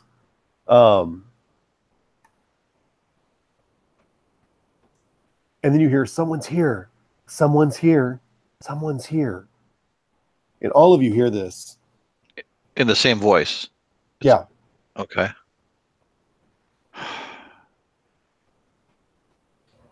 Does it sound like somebody that we know? That sounds like Sarah. Oh. Like, Sarah, where are you? I'll continue forward. Yeah, I'll use my spirit sense to, look into that world. I'd like everybody besides Bailey and Shakruna to make a wisdom check.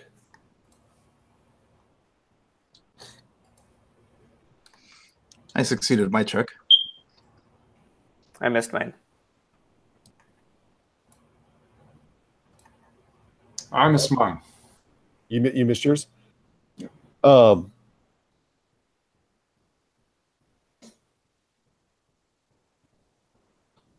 Shakruna, nothing is standing out to you in the spirit world as being unusual, except that this place is really gloomy in the spirit world. I mean, it's gloomy and dark in the real world, but there's a deathly pallor over it, like people have died in this space. Okay. It's got sort of a funeral home or graveyard or prison feel. Wonderful. Minoso, you see something scuttling along the edge of the wall.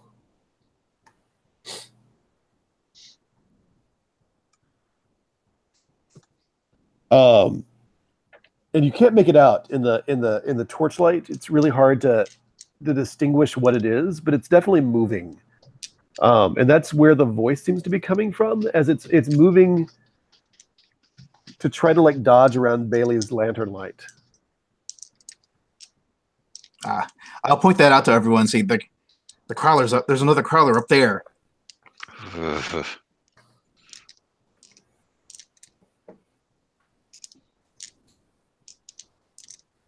Bailey, the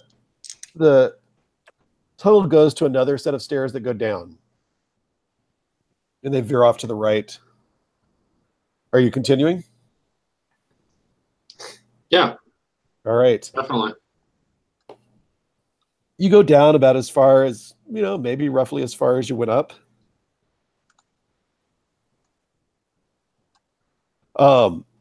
And just for a moment, Shakruna, tell me about Ahmed, your political friend. Yeah, Ahmed is is he's passionate.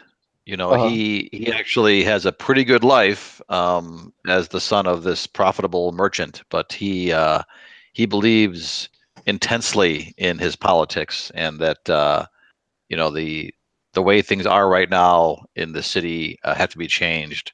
He you know, he has a strong, powerful voice. He's a charismatic kid. Right.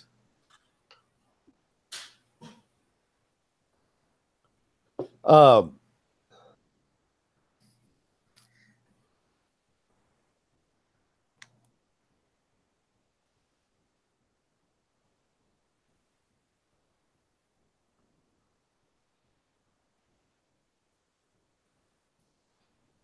Bailey, have you ever seen Ahmed? Or just a different part of the neighborhood than you hang out in? Describe it again. It's a young kind of political radical. Nah, I wouldn't. Nah. Mm-mm. I'm not into politics.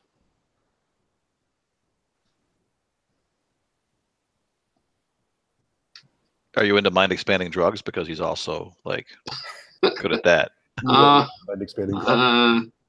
Passing interest, maybe. Bailey.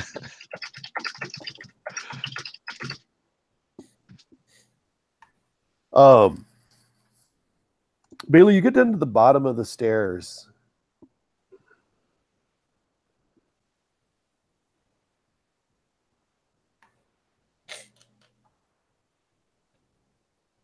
And I'd like you to make a wisdom check.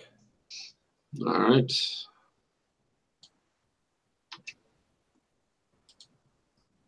I made it.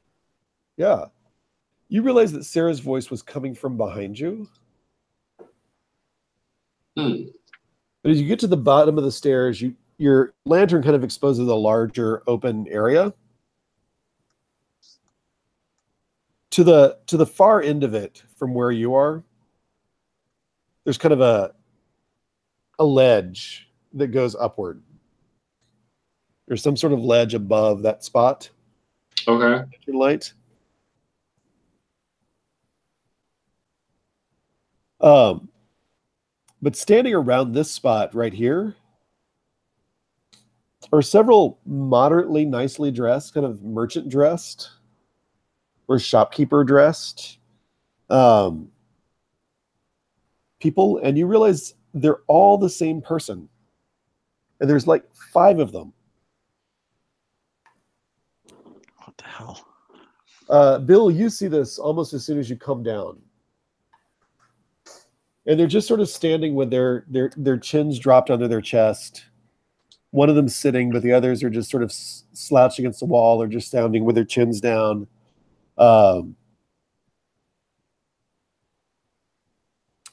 I raise my light a little higher and I say, hello?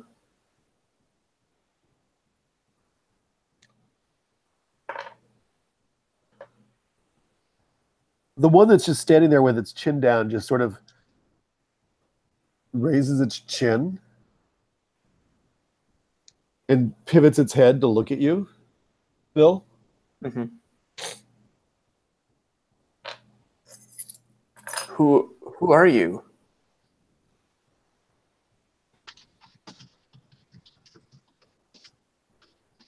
I think by this time you're down there, Shakruna, unless you were staying up top of the stairs for any reason. No. All right. You see this as initially you see this as Ahmed, and then you realize there's several copies of Ahmed.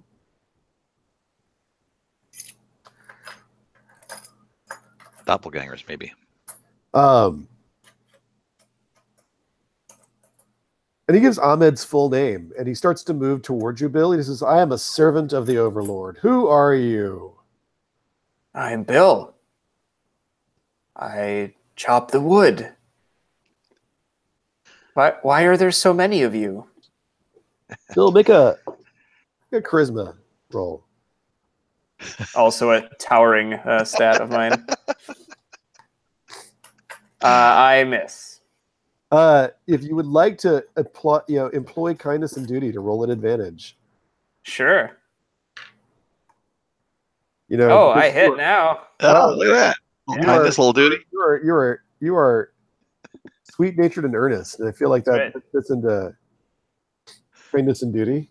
Mhm.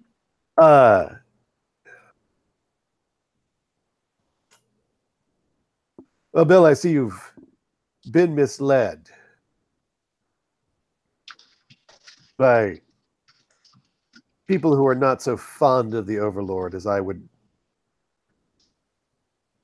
suggest they be. And he looks over at you, Shakruna.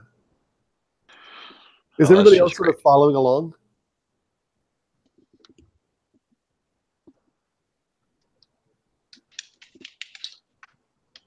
I mean, I'm probably backing away from these weird merchant guys.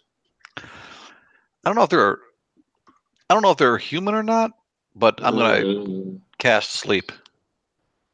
Nice. Nicely done, Shakruna. Roll 46. All right. It seemed like it was time to cast sleep. Actually, you don't need to roll 46. Oh yeah, I guess that's true. I'm going to tell you, you don't need to roll the 46. I just looked, and between the 5 of them, it would be amazing to me if you could not put them all to sleep. So they are human and they do fall asleep? They sink with sort of a hollow thud. All right.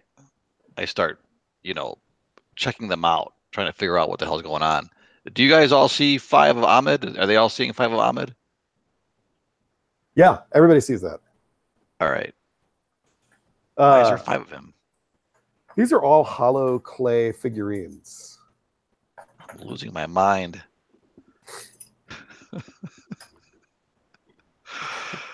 Is your the friend hell? a Clayman? No.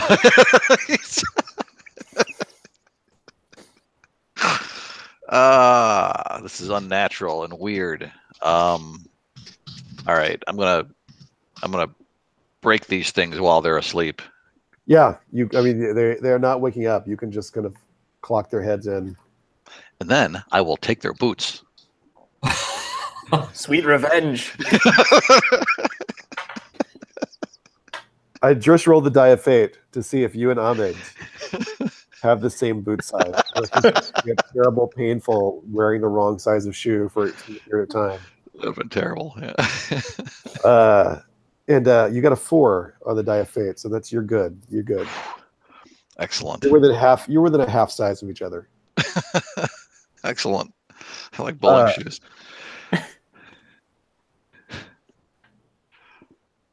Bill will help you smash the sleeping Clayman. This Excellent. space is empty other than that ledge going up on the far side of it.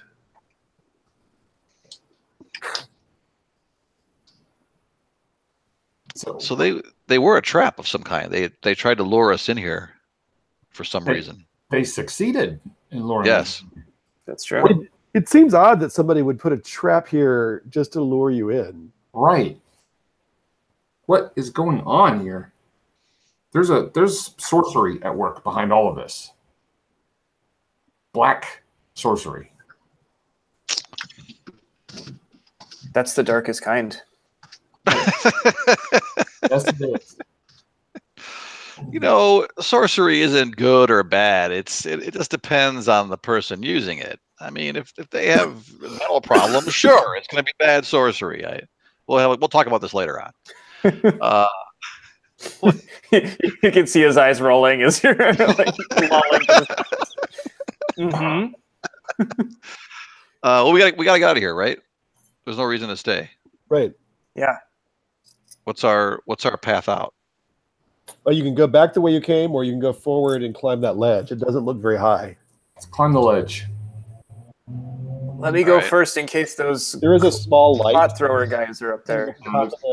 There is a small light at the top of the ledge. There's a deadly kitchen appliance back the way we came. We're going towards it. I don't know what that means, but I'll trust you.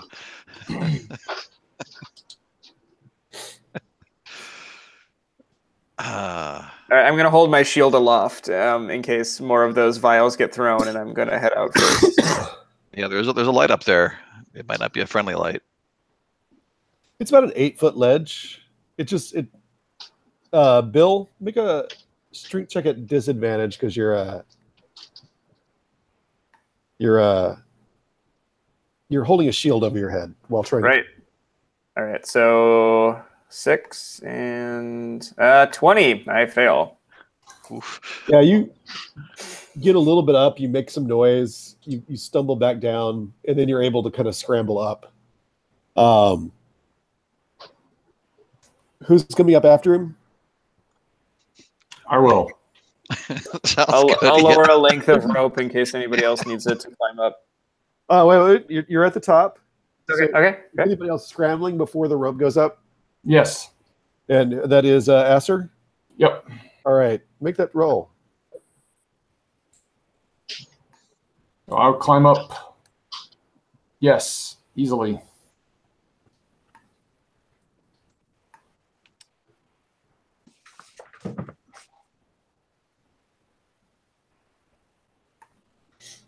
Yeah. Yep. So Bill and Asser get to the top.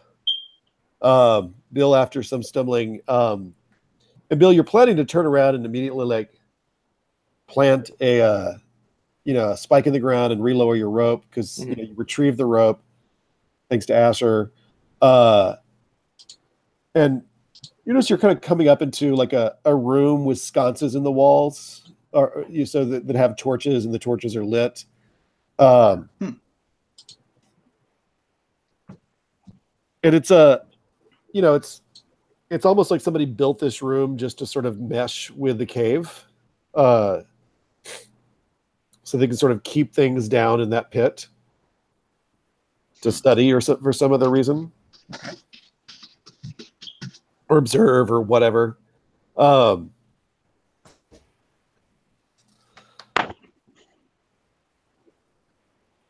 And God, I feel like we should have gone through the roof. Bill, you're standing there. You kind of come up out of the pit. You turn around and there's Remy.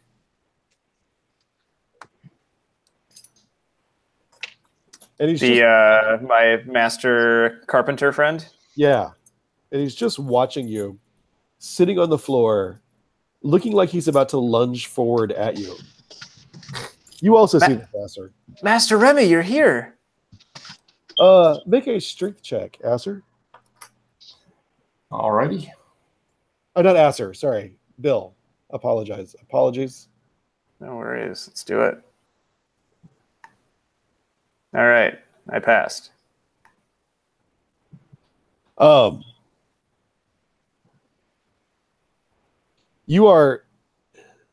He sort of lunges at you, putting his shoulder into it, and you hear sort of a hollow thud against you as you sort of gain your ground and sort of like kind of roll with it. But he clearly was trying to like push you back into the pit in a way that would have hurt.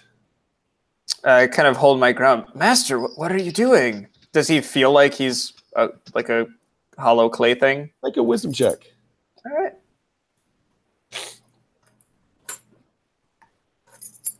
Nope. Wisdom is fleeting. Yeah. Asser. I'm just going to try to brain him with the pommel of my dagger. So Bill here obviously seems to recognize this guy. I have no idea who he is, so I'm not going to stab him, but I'm just going to wrap him on the temple with the pommel of my dagger in the hopes that I can render him unconscious. Strength. Yep. Oh, I missed. Alas. You guys hear a fight starting at the bottom. What are you going to do? Are you waiting for the rope to come up, or what are you doing? Is that where Bailey is not climbed up yet? So am I still down there? You are still down there. And who's fighting? I'm sorry, who's fighting? What's happening? Bill is fighting somebody. Do I see anything? You see Bill struggling with somebody at the top of the pit. You see Asser try to like club somebody but miss. But I don't see what they're fighting. You can't really see because you're looking straight up. Oh. Yeah, they're about 8 feet overhead. All right, I'll try to get up there. All right, make a strength check. Okay. Am I using the rope or no? You're not using the rope. Okay. Okay, I made it. I got a 6. Nice. Oh. What about you? Is there a rope to use, or is there no rope? There's no rope. Didn't have my chance. So, Karuna, what's your choice? Well, I will try to clamber inexpertly up. Is that strength or is that dexterity? That's a strength. Strength. Okay.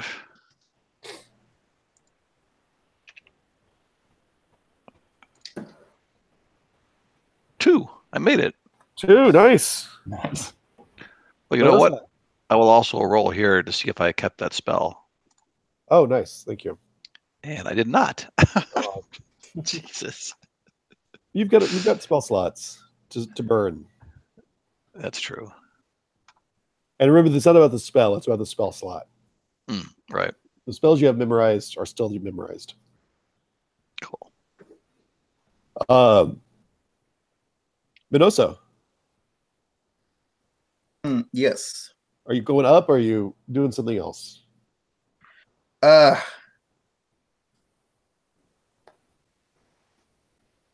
think I'm heading up. Okay. Go ahead and make a strength check.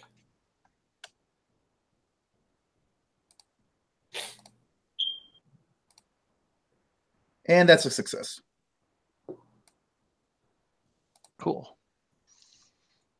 We're delvers. We're climbers. It's not that steep. Yeah, you're all 3 up there, or you're all 5 up there. Bill is struggling with what looks like his master. And Acer tried to club him, failing. Acer, what are you doing now?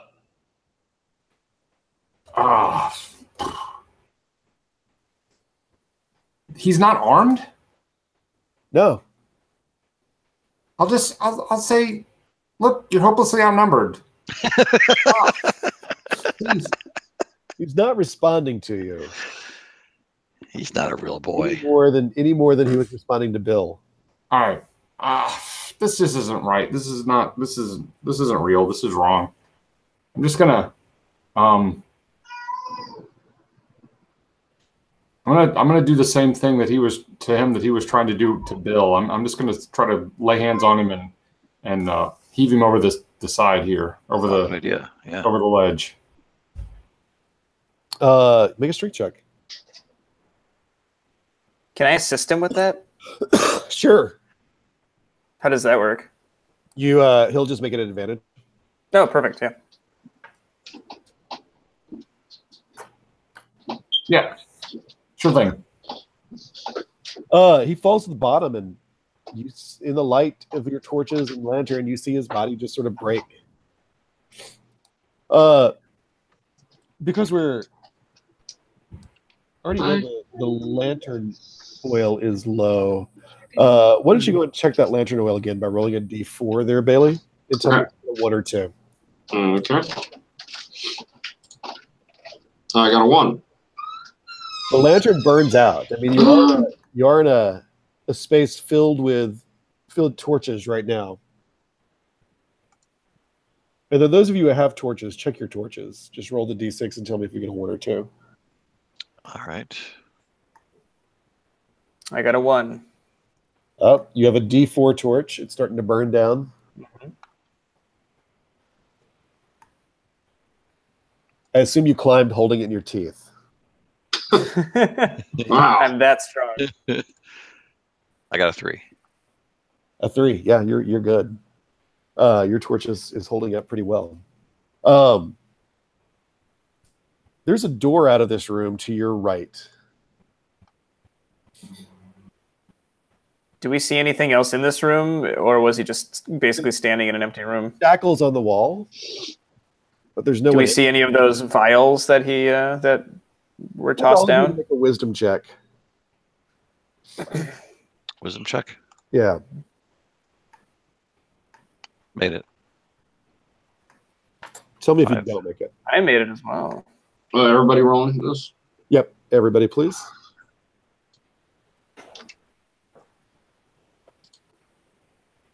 Nope, I stepped on it or whatever it was.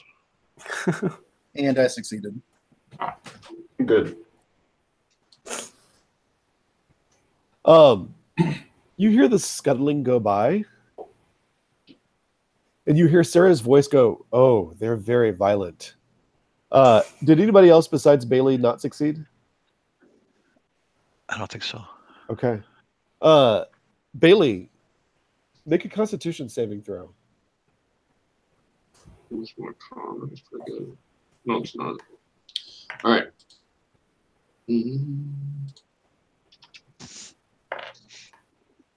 I made it barely. All right. Nice. Take a D4 of damage. If something breaks on your head, but it doesn't. If something cracks your head, but it doesn't break until it falls to the floor. All right, take 3. Oh no, I'm down to 20 hit points. What is above us? How are these things dropping down on us?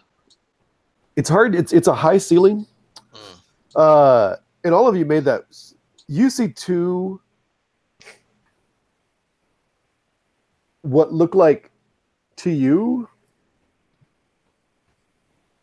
flowers on like spider legs scuttling across the ceiling. And that's when you realize that the legs seem to be what's making the clicking sound you've heard. Can I is there enough time for me to And they're running towards a crack near the door. a crack near the door? Right.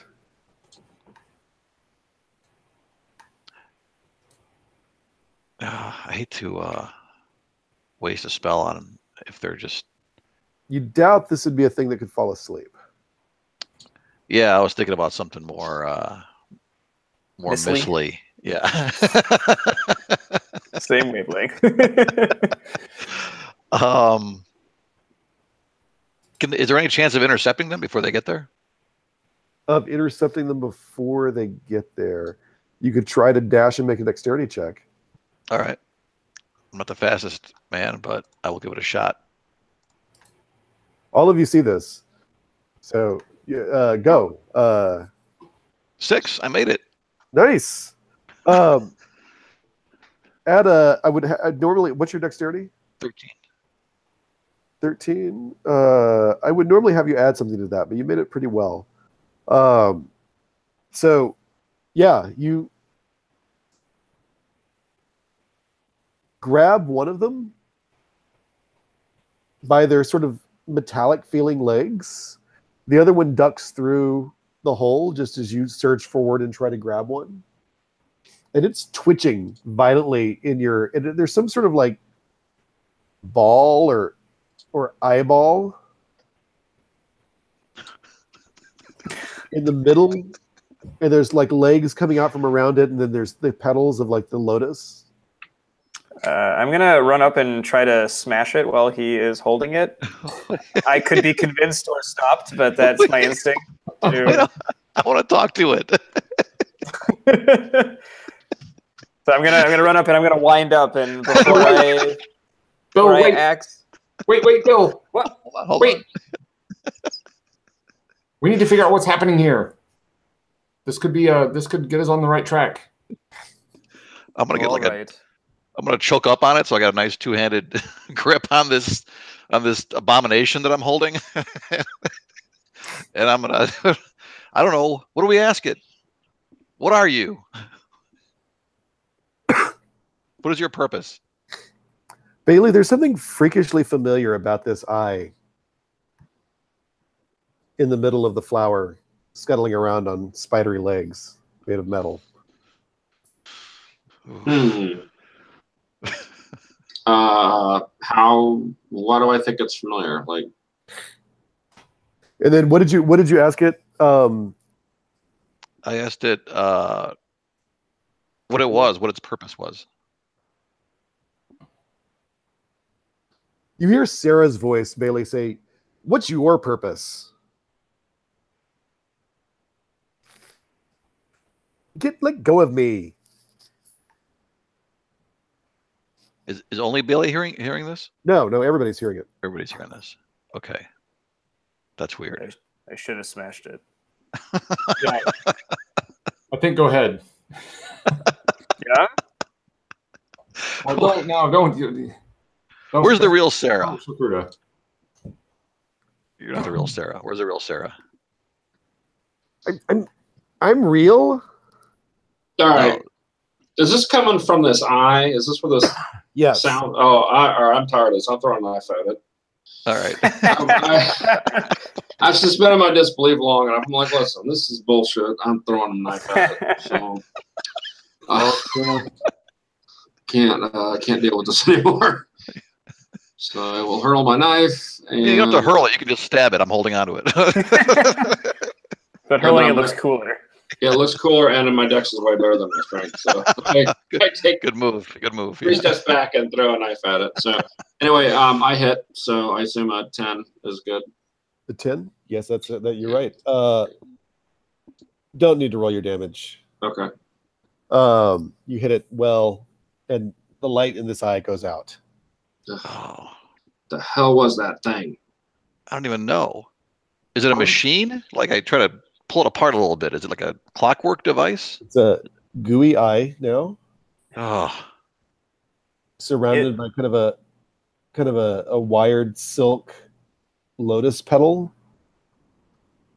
How big is that crack that the other one ran through? Is it like, could it be opened wider? No, but there's a door right next to it. Oh, there's a door. Okay. Yeah. all right. I'll I step think on this I thing a few think times. I think our answer is through that door. I sure hope so. I hope our friends are still alive because I can't wait to get back to the neighborhood. Yeah. Yeah, it's not looking good. All right. Open and smash. Yes. Yeah. All right. Open at least. All right. So Bill will walk up with his shield and on his arm, and we'll grab the door and open it and immediately get into like a fighting stance.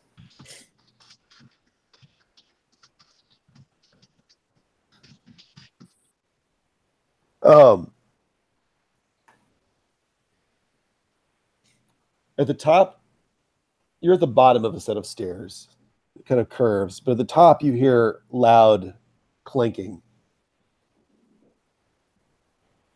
All right. I'll peek my head around the door. Do I see anything?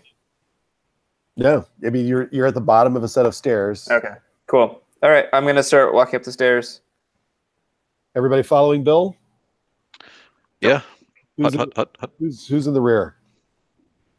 I'll go back to bringing up the rear. It's fine. All right.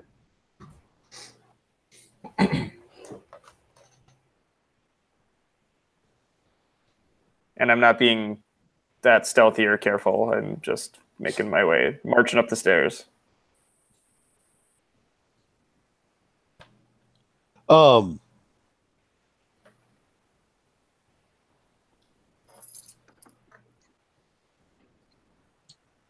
You get to the top of the stairs.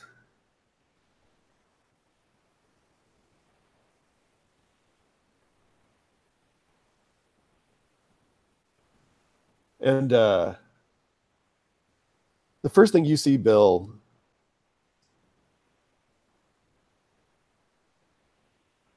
is Tinris is laying on a table, apparently unconscious. And it looks like there's billows in his mouth that are just sort of working themselves. And you see, you smell the thick smell of beer kind of radiating off this thing. And you see the bellows have little legs on them and little arms that they're using to compress themselves. And they're sort of like in his mouth. Oh my God. Okay. And then you see two other people, Gerst.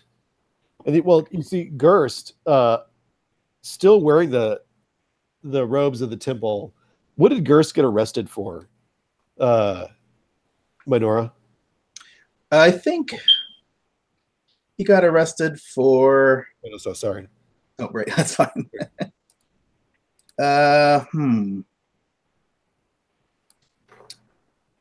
Well, probably an assassination attempt on a city official. Oh, Oh, wow. Go big or go home. Yeah. right. Got a death. Maybe he was a little too much of a go-getter, unfortunately. A little too much of a self-starter. Self-starting meant ending other people. Perhaps. Right. Voted most likely to murder in school. Exactly. That could be like his negative thing he says in an interview. Was there a thing he said why he wanted to go after this city official? I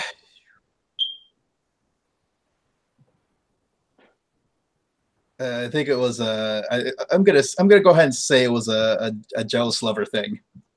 Oh man, Crime of passion. The city official is or the Gerst is lying on the table.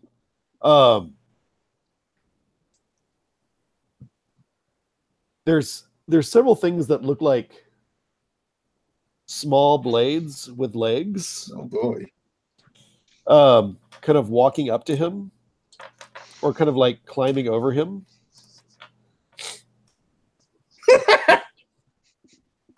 Sorry.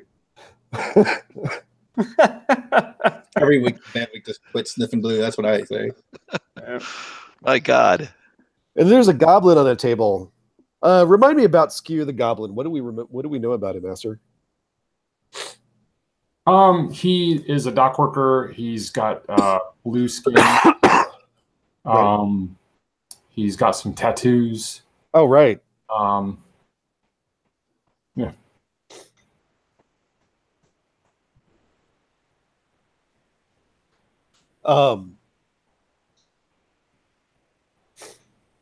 Next to Skew the Goblin, you see the big thing you saw at the top of the stairs. The appliance?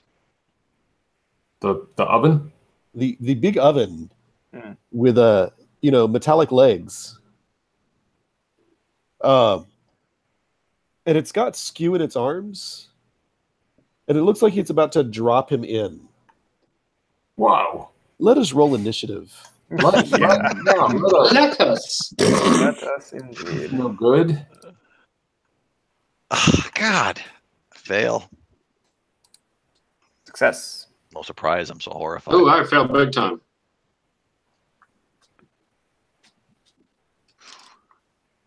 And who succeeded? I succeeded. I did as well. I did. Aster, you were one of the successes? Yep. Let's start with you, since Skew is in dire straits. I will charge this thing and try to knock it off balance. Knock it off balance away from you. Yes. Let's start with a strength check. Right on. I rolled a 1. Yeah. It goes skidding into the wall. And Skew sort of lands on the floor and starts to like stir. Clearly injured by landing on the floor, but no longer asleep. And Aster, well, we'll find out. We'll find out more about that in a moment. But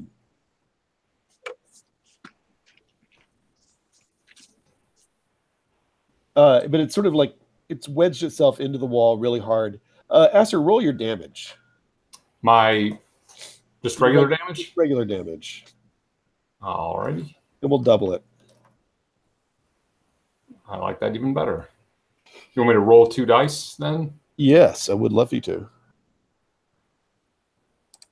Great. That is a 5. 5. 5 total? 5 total. All right. My damage die is unremarkable.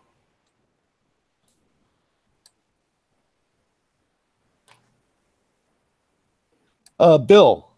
Yes. I'm gonna rush over toward Tenson. I'm gonna swing my axe wildly, trying to knock any object that has legs the hell away from my friend. Starting with the bellows.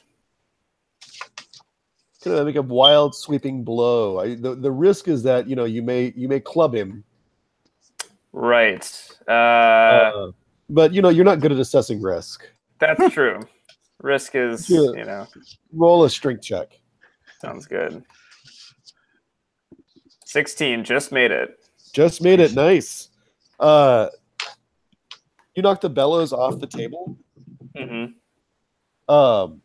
And you smell the smell of something that smells like beer super strongly coming from those bellows. Yeah.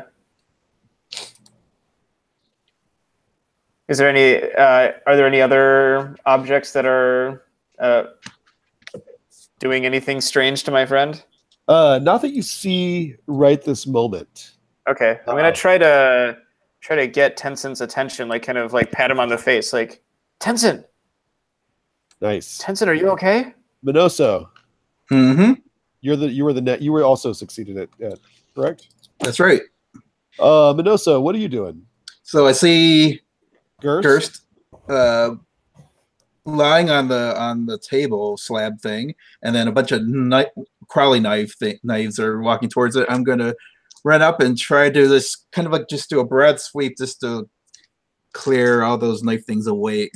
Basically, swipe all those knife things away from Gerst. A critical failure may wound Gerst, but make a strength check. All right. What are the odds? Besides 1 in 20. That's 5%. Yeah. Okay. I rolled a 2. A 2? Nice. Yeah, you're able to knock a lot of them off. Excellent. And there's this kind of weird sensation. I would like everybody who's just acted to start by making a Constitution check. I succeeded mine. Passed? Mm-hmm. I passed. Nice. You guys feel a weird drowsiness sort of come over you, but you're okay. Oh, Do I smell anything unusual? You do not smell anything unusual. Okay. It's almost like there's some innate magic that's trying to put living creatures to sleep in this. For example.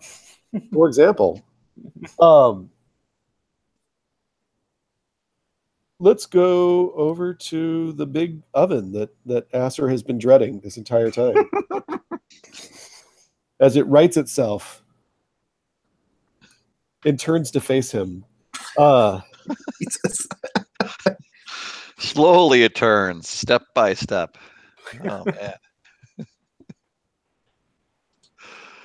Skew is on the ground. You are on the ground a few feet from Skew. And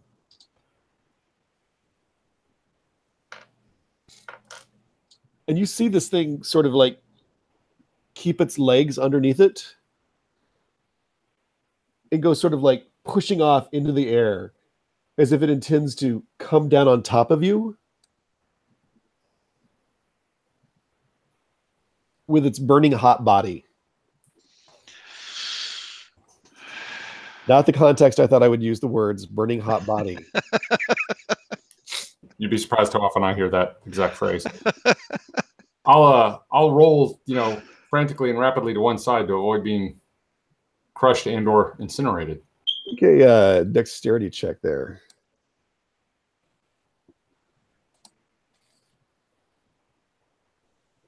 I make it. Excellent. It lands next to you. What did you get on the die roll? I rolled an 11 under a dex of 17.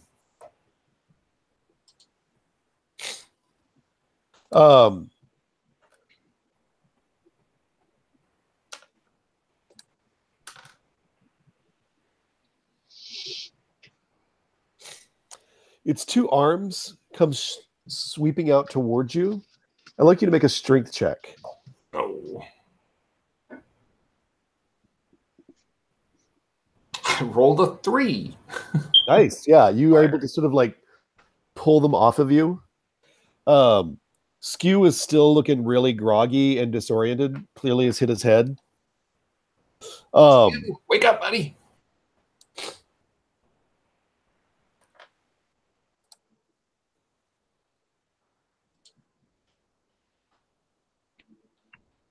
And over by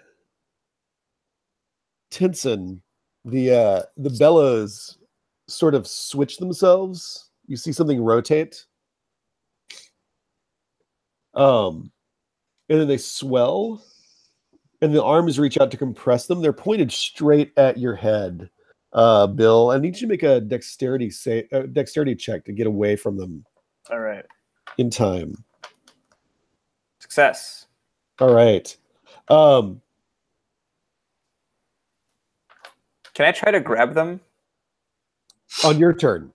Perfect. Their turn right now. And we go to those who did not succeed at their initiative rolls, which would start with Bailey and Shakruna. Mm-hmm. Bailey, go ahead. All right. So let's see here. Is there anything like that I could throw my knife at? There are the bellows. Bellows. Like by the oven? No, the bellows are by Tinson's body, which Bill is struggling with. Huh. Okay. Yeah, all right. I'll throw my knife at one of those. All right. Make a dexterity check.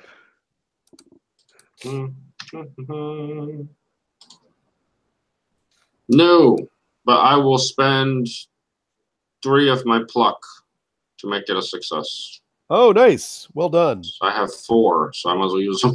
Yeah. Really pluck that up. I'm very plucky. You have roll your damage twice, because this is a piercing dagger against something that's filled with gases and fluids. Okay, well, am I looking for the higher number? Yep. Or total? Yeah, so you roll your damage twice.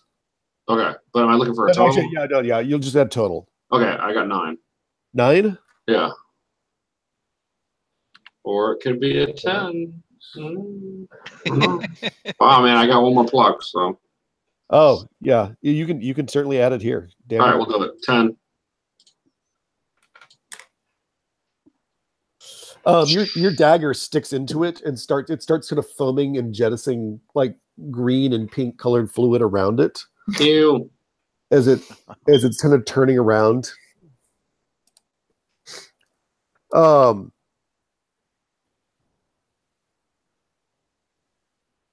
And then let's go back up to the top and do Bill first, followed by Acer, followed by Minosa. Oh, wait, I haven't gone yet.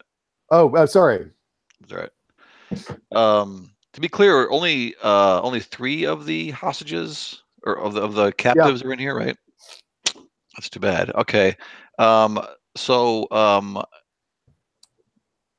I will command my mongoose, Bay, to go and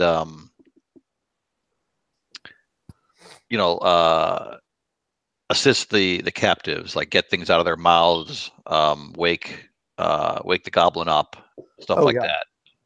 Okay. And I guess I will. I think Gerst the priest is the closest to you.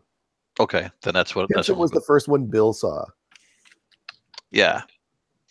So he'll try to wake him up, get his face clear, and I will fire off a magic missile at the oven. Roll the damage. All right.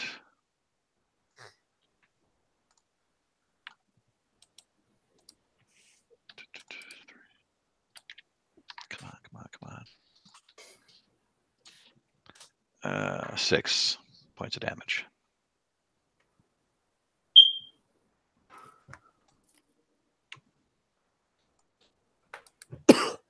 You hit it, and they make loud pops as they impact.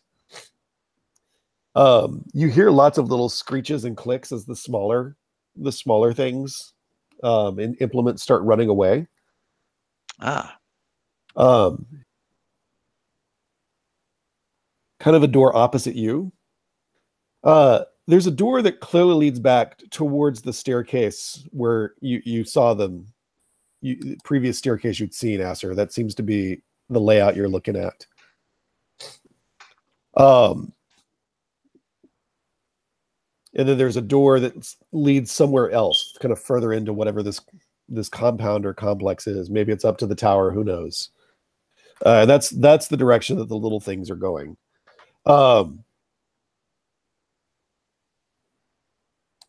Let's Bill, and then Bill, Asser, and then Minoso. Okay. I'm gonna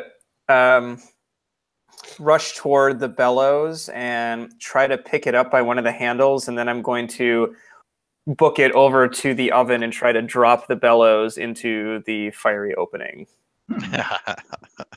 Well thought, Asser. I mean, well thought, Bill. Smartest move Bill will make.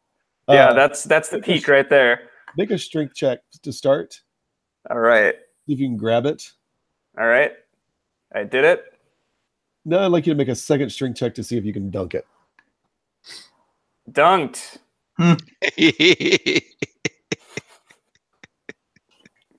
Bill, make a dexterity check. Can I do it 3 times in a row? Yes. Oh, nice. Barely. Bill, you go scrambling backwards, end up on your butt. Yeah. But you evade the steam, the weird colored steams and flames that erupt from the top of the oven thing as soon as you drop those bellows in there. Go and roll a d4. Now roll a d6. Okay. I got a 1 on the d6. Right. Okay. Good.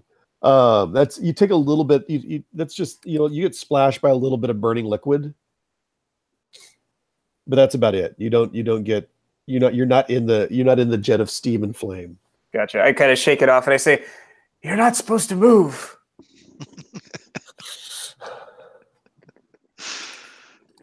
Asser.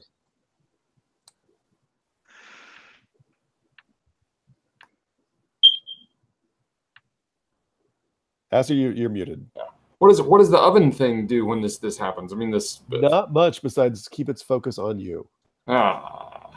Great. And it's still like all made out of iron and on fire and everything. Yeah. Yeah, it's keeping its focus on you. So it says the die of fate. I'm gonna.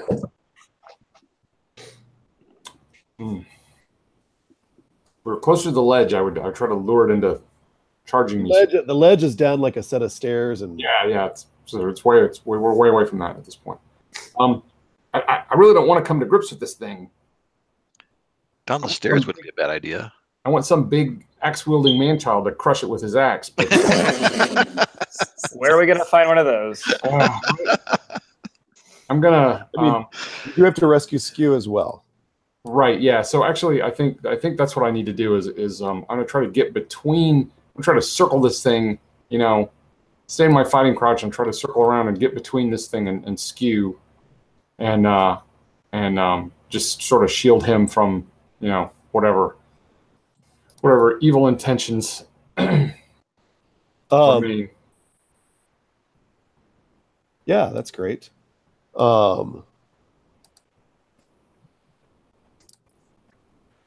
I think your better strategy with that one is to get it, since it's focused on you, is to circle around it so it's facing you. Yeah, there you go. So not facing Skew. Sure. And trying to get back on his feet, looking pretty wobbly. Yeah, I'll yell at him a couple more times. Come on, buddy, snap out of it. And if it looks like it's gonna, just make another aggressive move towards me, I'll just be, I'll just be poised to leap out of the way again. Sounds good. Gerst. Minoso. You've got Gerst. Yes. How does he look? He's still pretty unconscious. Do you want to try to wake him up? Yeah, and I'm wondering if the effect that we felt is what's keeping him under. I don't know if there's any way that I could figure that out. You'd suspect so. That seems like a perfectly rational explanation. Or at least it's what initially put him to sleep. Right. So yeah, I'll try to wake him up. Because who knows, he might have some, I don't know if he has any kind of priestly power that could help us, but in that event, let's see if we can revive him either way. Nice. Okay. Just make let's call it a wisdom check. Just to get him awake. Rolled a 2. Nice. Yeah, you think you just slapping him. All right. I'll hopefully I can get some forgiveness for this later, but I'll go ahead and give him a nice slap on the cheek. You've got him awake. Okay. You don't need to roll anything. Oh yes. To slap a sleeping person is not hard. Not a big risk of failure. Yeah, you pop him on the cheek and he's like he's awake. He's awake. Yes, you have a door that probably leads back to the way you came in. Not without going through the caves and all that stuff. Right. Like the straight shot to the sewer through the kind of field of weird sculptures. I don't want to go through there again. Well, if I have any say in the matter, which is not necessarily the case. I'll just explain. We've. Do you remember what brought you here? We get out. Right. Well, we're working on that too. Can you fend for yourself? Like he starts to scramble towards the door.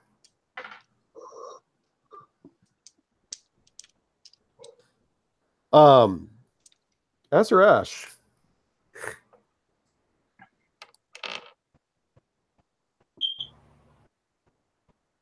With flame and smoke jetting out of itself, the oven takes a knee. It squats low and points itself straight at your head. Make a dexterity check.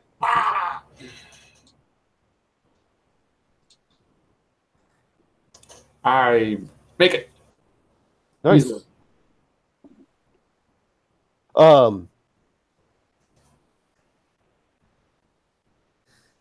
You veer away. And I think since we're hitting time, I want to have one last sort of give me a description of how you want to escape this situation with the person you brought or with the person you need to rescue. If you have them, since we're hitting right at time. Otherwise, just tell me how you're escaping this situation. And I'll start with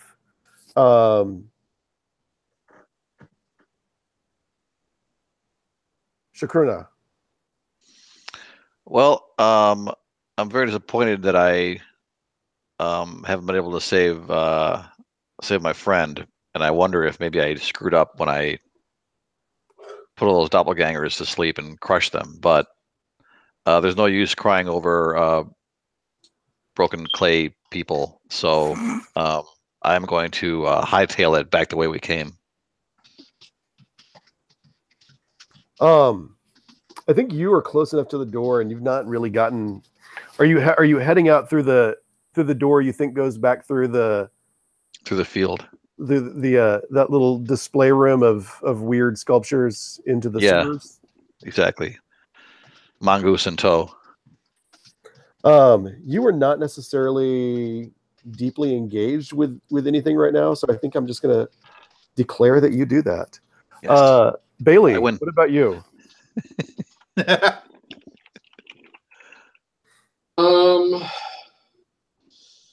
Well, I don't know. I don't know that I ever really found like the actual Sarah. Right.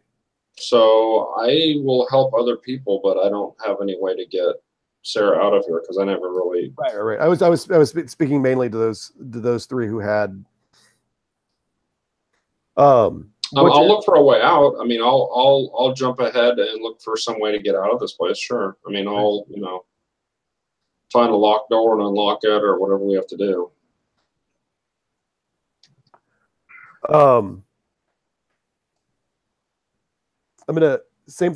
just gonna declare you out because I don't think. And actually, rather that, Bailey, if somebody starts to mess up, you can declare you're helping one of them. Yeah, I've still got my reroll thing I haven't used yet too. So yeah. So, Tinson is still on that table. Yes. In that angry fire oven. Yes. So in my final dramatic scene, I will brace with my shield and I will, with all my strength, rush at the oven and sunder my shield against it, blocking the flames and smashing the shield apart in slow motion splinters. Turn on my heel, grab Tenson in a fireman carry over my shoulder, and book it out of there. Make a strength check. All right. Success. Awesome. With Skew. That oven keeps attacking you, but Skew looks like it's going to take a while for him to get his feet under him. Your best bet may just be to grab him and run. Yeah, I'm gonna. That's exactly what I'm gonna do. I'm gonna just grab him and point him down the stairs and just push him from behind and and say, "Come on, buddy, we just gotta flee." that automaton is dazed. Just gotta run for it. Make a strength check. Alrighty. I like Skew, but I don't like him more than I missed. There are other Skews. Bailey, you can jump in and help. I kind of want to save. Well, I mean, I can help, but I want to save my reroll for like someone who might get injured or something. Someone a little more human, I think, is what he means. Yeah. I hear you. You see, well, actually, Bailey, what you see is that as Aster tries to grab Skew, he ends up like slipping as he can't get a good grip on him. Like the Skew just kind of collapses, and kind of the dead weight of carrying him just sort of knocks Aster to the ground. And all right. So did he fail a roll? Was that what happened? Yeah. Okay, you can do it. So he gets to roll again. Nice. All right. Don't blow it. I blew it. Yay! By how much? I blew it by. I got a strength of 13. I rolled a 15. No, I can't help you. I was thinking I could use my pluck, but I only have one. Not plucky enough. Not quite enough. You said it was okay for me to use my pluck from other people, right? Yeah. Minosa. Mm-hmm. So, Gerst is running through the door. I run after him. Oh, yes? Gerst is still sort of waking up. Oh, okay. He's going to need some help. All right. To get through the door. Sure, I'll easily assist him, or I'll definitely assist him in doing that. Check. Sure.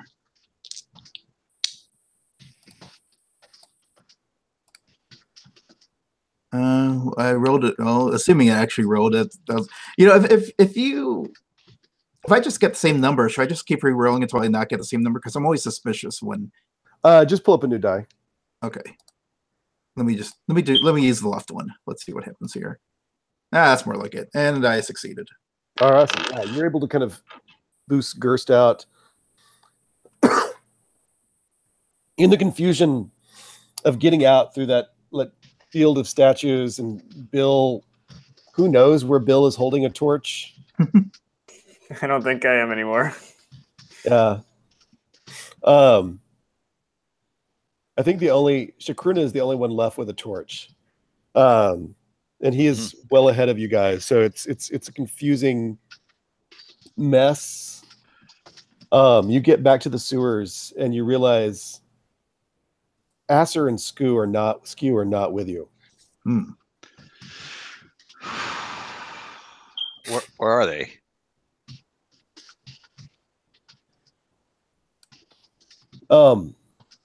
We can't leave without them. This is a hell place. Sure. No, agreed. We are at time, so. Decision made. Oh my God, that was like a weird 1930s heroin version of Beauty and the Beast or something, man. Tale as old as time. Weird 1930s LSD version of Beauty and the Beast. Yes. Oh my There's God. your first rose. Yeah, I'm taking that rose. Do you guys need like a 2-minute bio break, or do you want to just do it real quick? Oh, let's do it. Let's just go ahead and do it. Yeah, let's do good, it. yeah. Yeah, I gotta hit the hay, so let's do this. All right.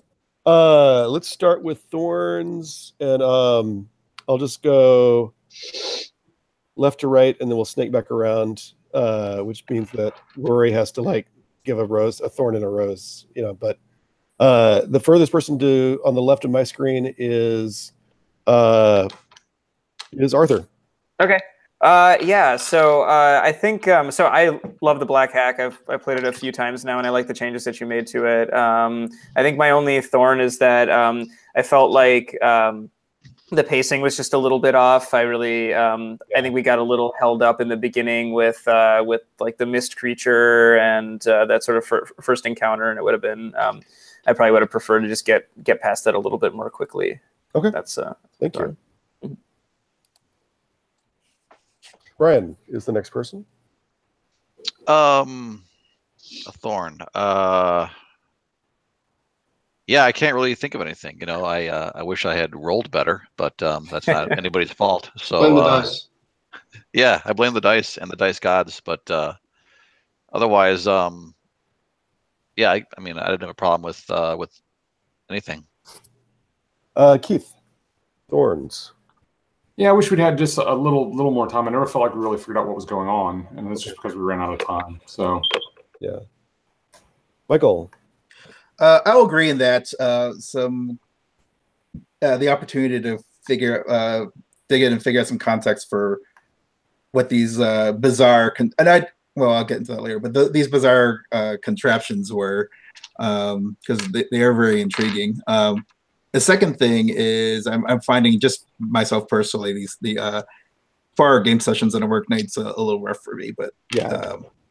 So that's something I've got to keep in mind for myself. But those are the only thorny things I can think of right now.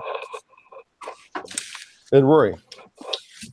So sort of in concert with some of the other comments, I feel like this could have easily been extended to 2 sessions. I feel like because of the time crunch, I don't feel like it was very well established what we were trying to do. Like it's obviously like a dungeon crawl sort of a thing, which is fine. But I always like to have at least somewhat of a sense of, okay, we're trying to accomplish X. So but again, that's kind of been explained, but I do feel like it was a good concept, that we have these people that we're trying to either save or whatever. And I just feel like we didn't have enough time to fully explore and or role play any of what was happening other than the kind of the general creepiness, which was cool. But the other thing, I'm going to give myself a thorn because I am like super distracted. I really honestly should have canceled for tonight because I have a lot of stuff going on, but I didn't want to cancel because I felt like I wanted to. I said I would be here, so I'm here. But yeah, I wasn't able to participate as fully as I would like to have. That's a similar thorn for me. I hate this stuff.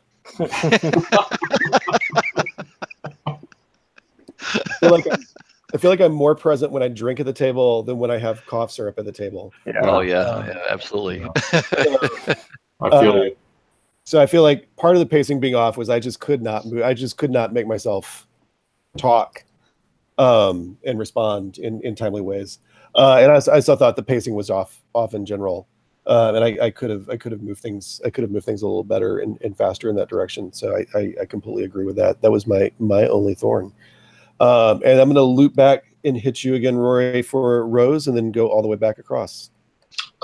So I really like the kid playbook. I don't know if it's called a playbook in this game, but I like how they're the pluck kind of thing. So like when you fail a roll, then you have these bonuses that you can throw. And I also like being able to give them to other people, which isn't really implicitly in the rule, but I would definitely recommend adding that if you haven't, because I think that's fun.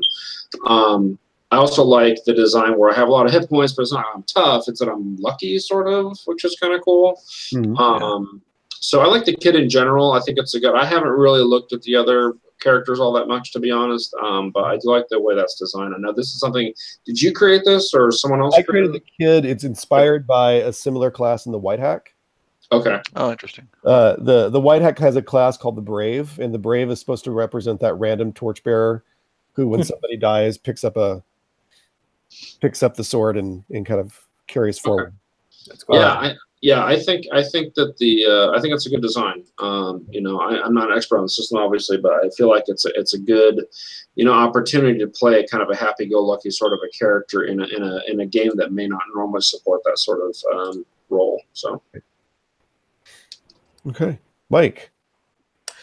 Yeah, I call you Mike. I hate to shorten people's names without their permission. I'm not particular. It's fine. Okay. But overall, I thought this was a fun session. I thought the creatures were really intriguing and creepy and all that stuff. So yeah, I thought that was pretty fun. So, yeah. All right. So, thank you. Cool stuff all around. Keith.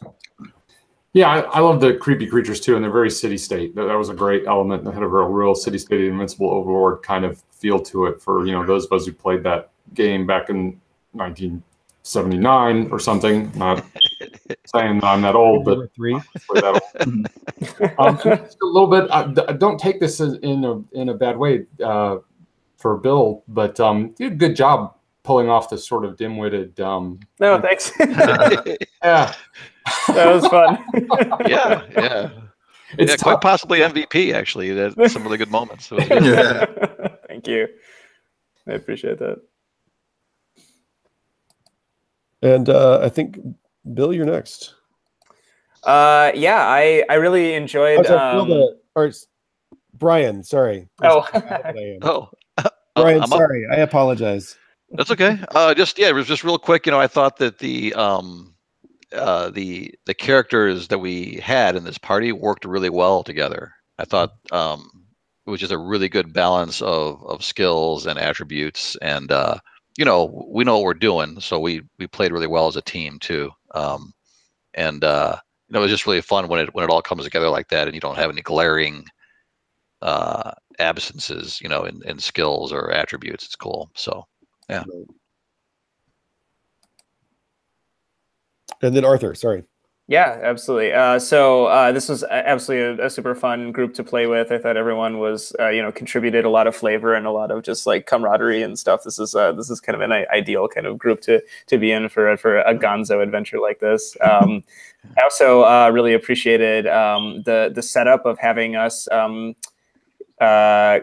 sort of establish who the victims of this, plot were, and then who the sort of like couldn't possibly be characters. I thought that was really fun. It created some great table stakes and had us think through like, some of the relationships that we have outside of our bonds. And I thought that was a lot of fun, and I could definitely see where you were going with that. And had we had a little bit more time, that would have, I'm sure that would have been a real punch in the gut for a lot of us. So very cool. I like that a lot. Yeah. Thank you, guys. Thank you. I take that advice to heart, and I'm going to stop the broadcast, which I should have done before we did Roses and Thorns.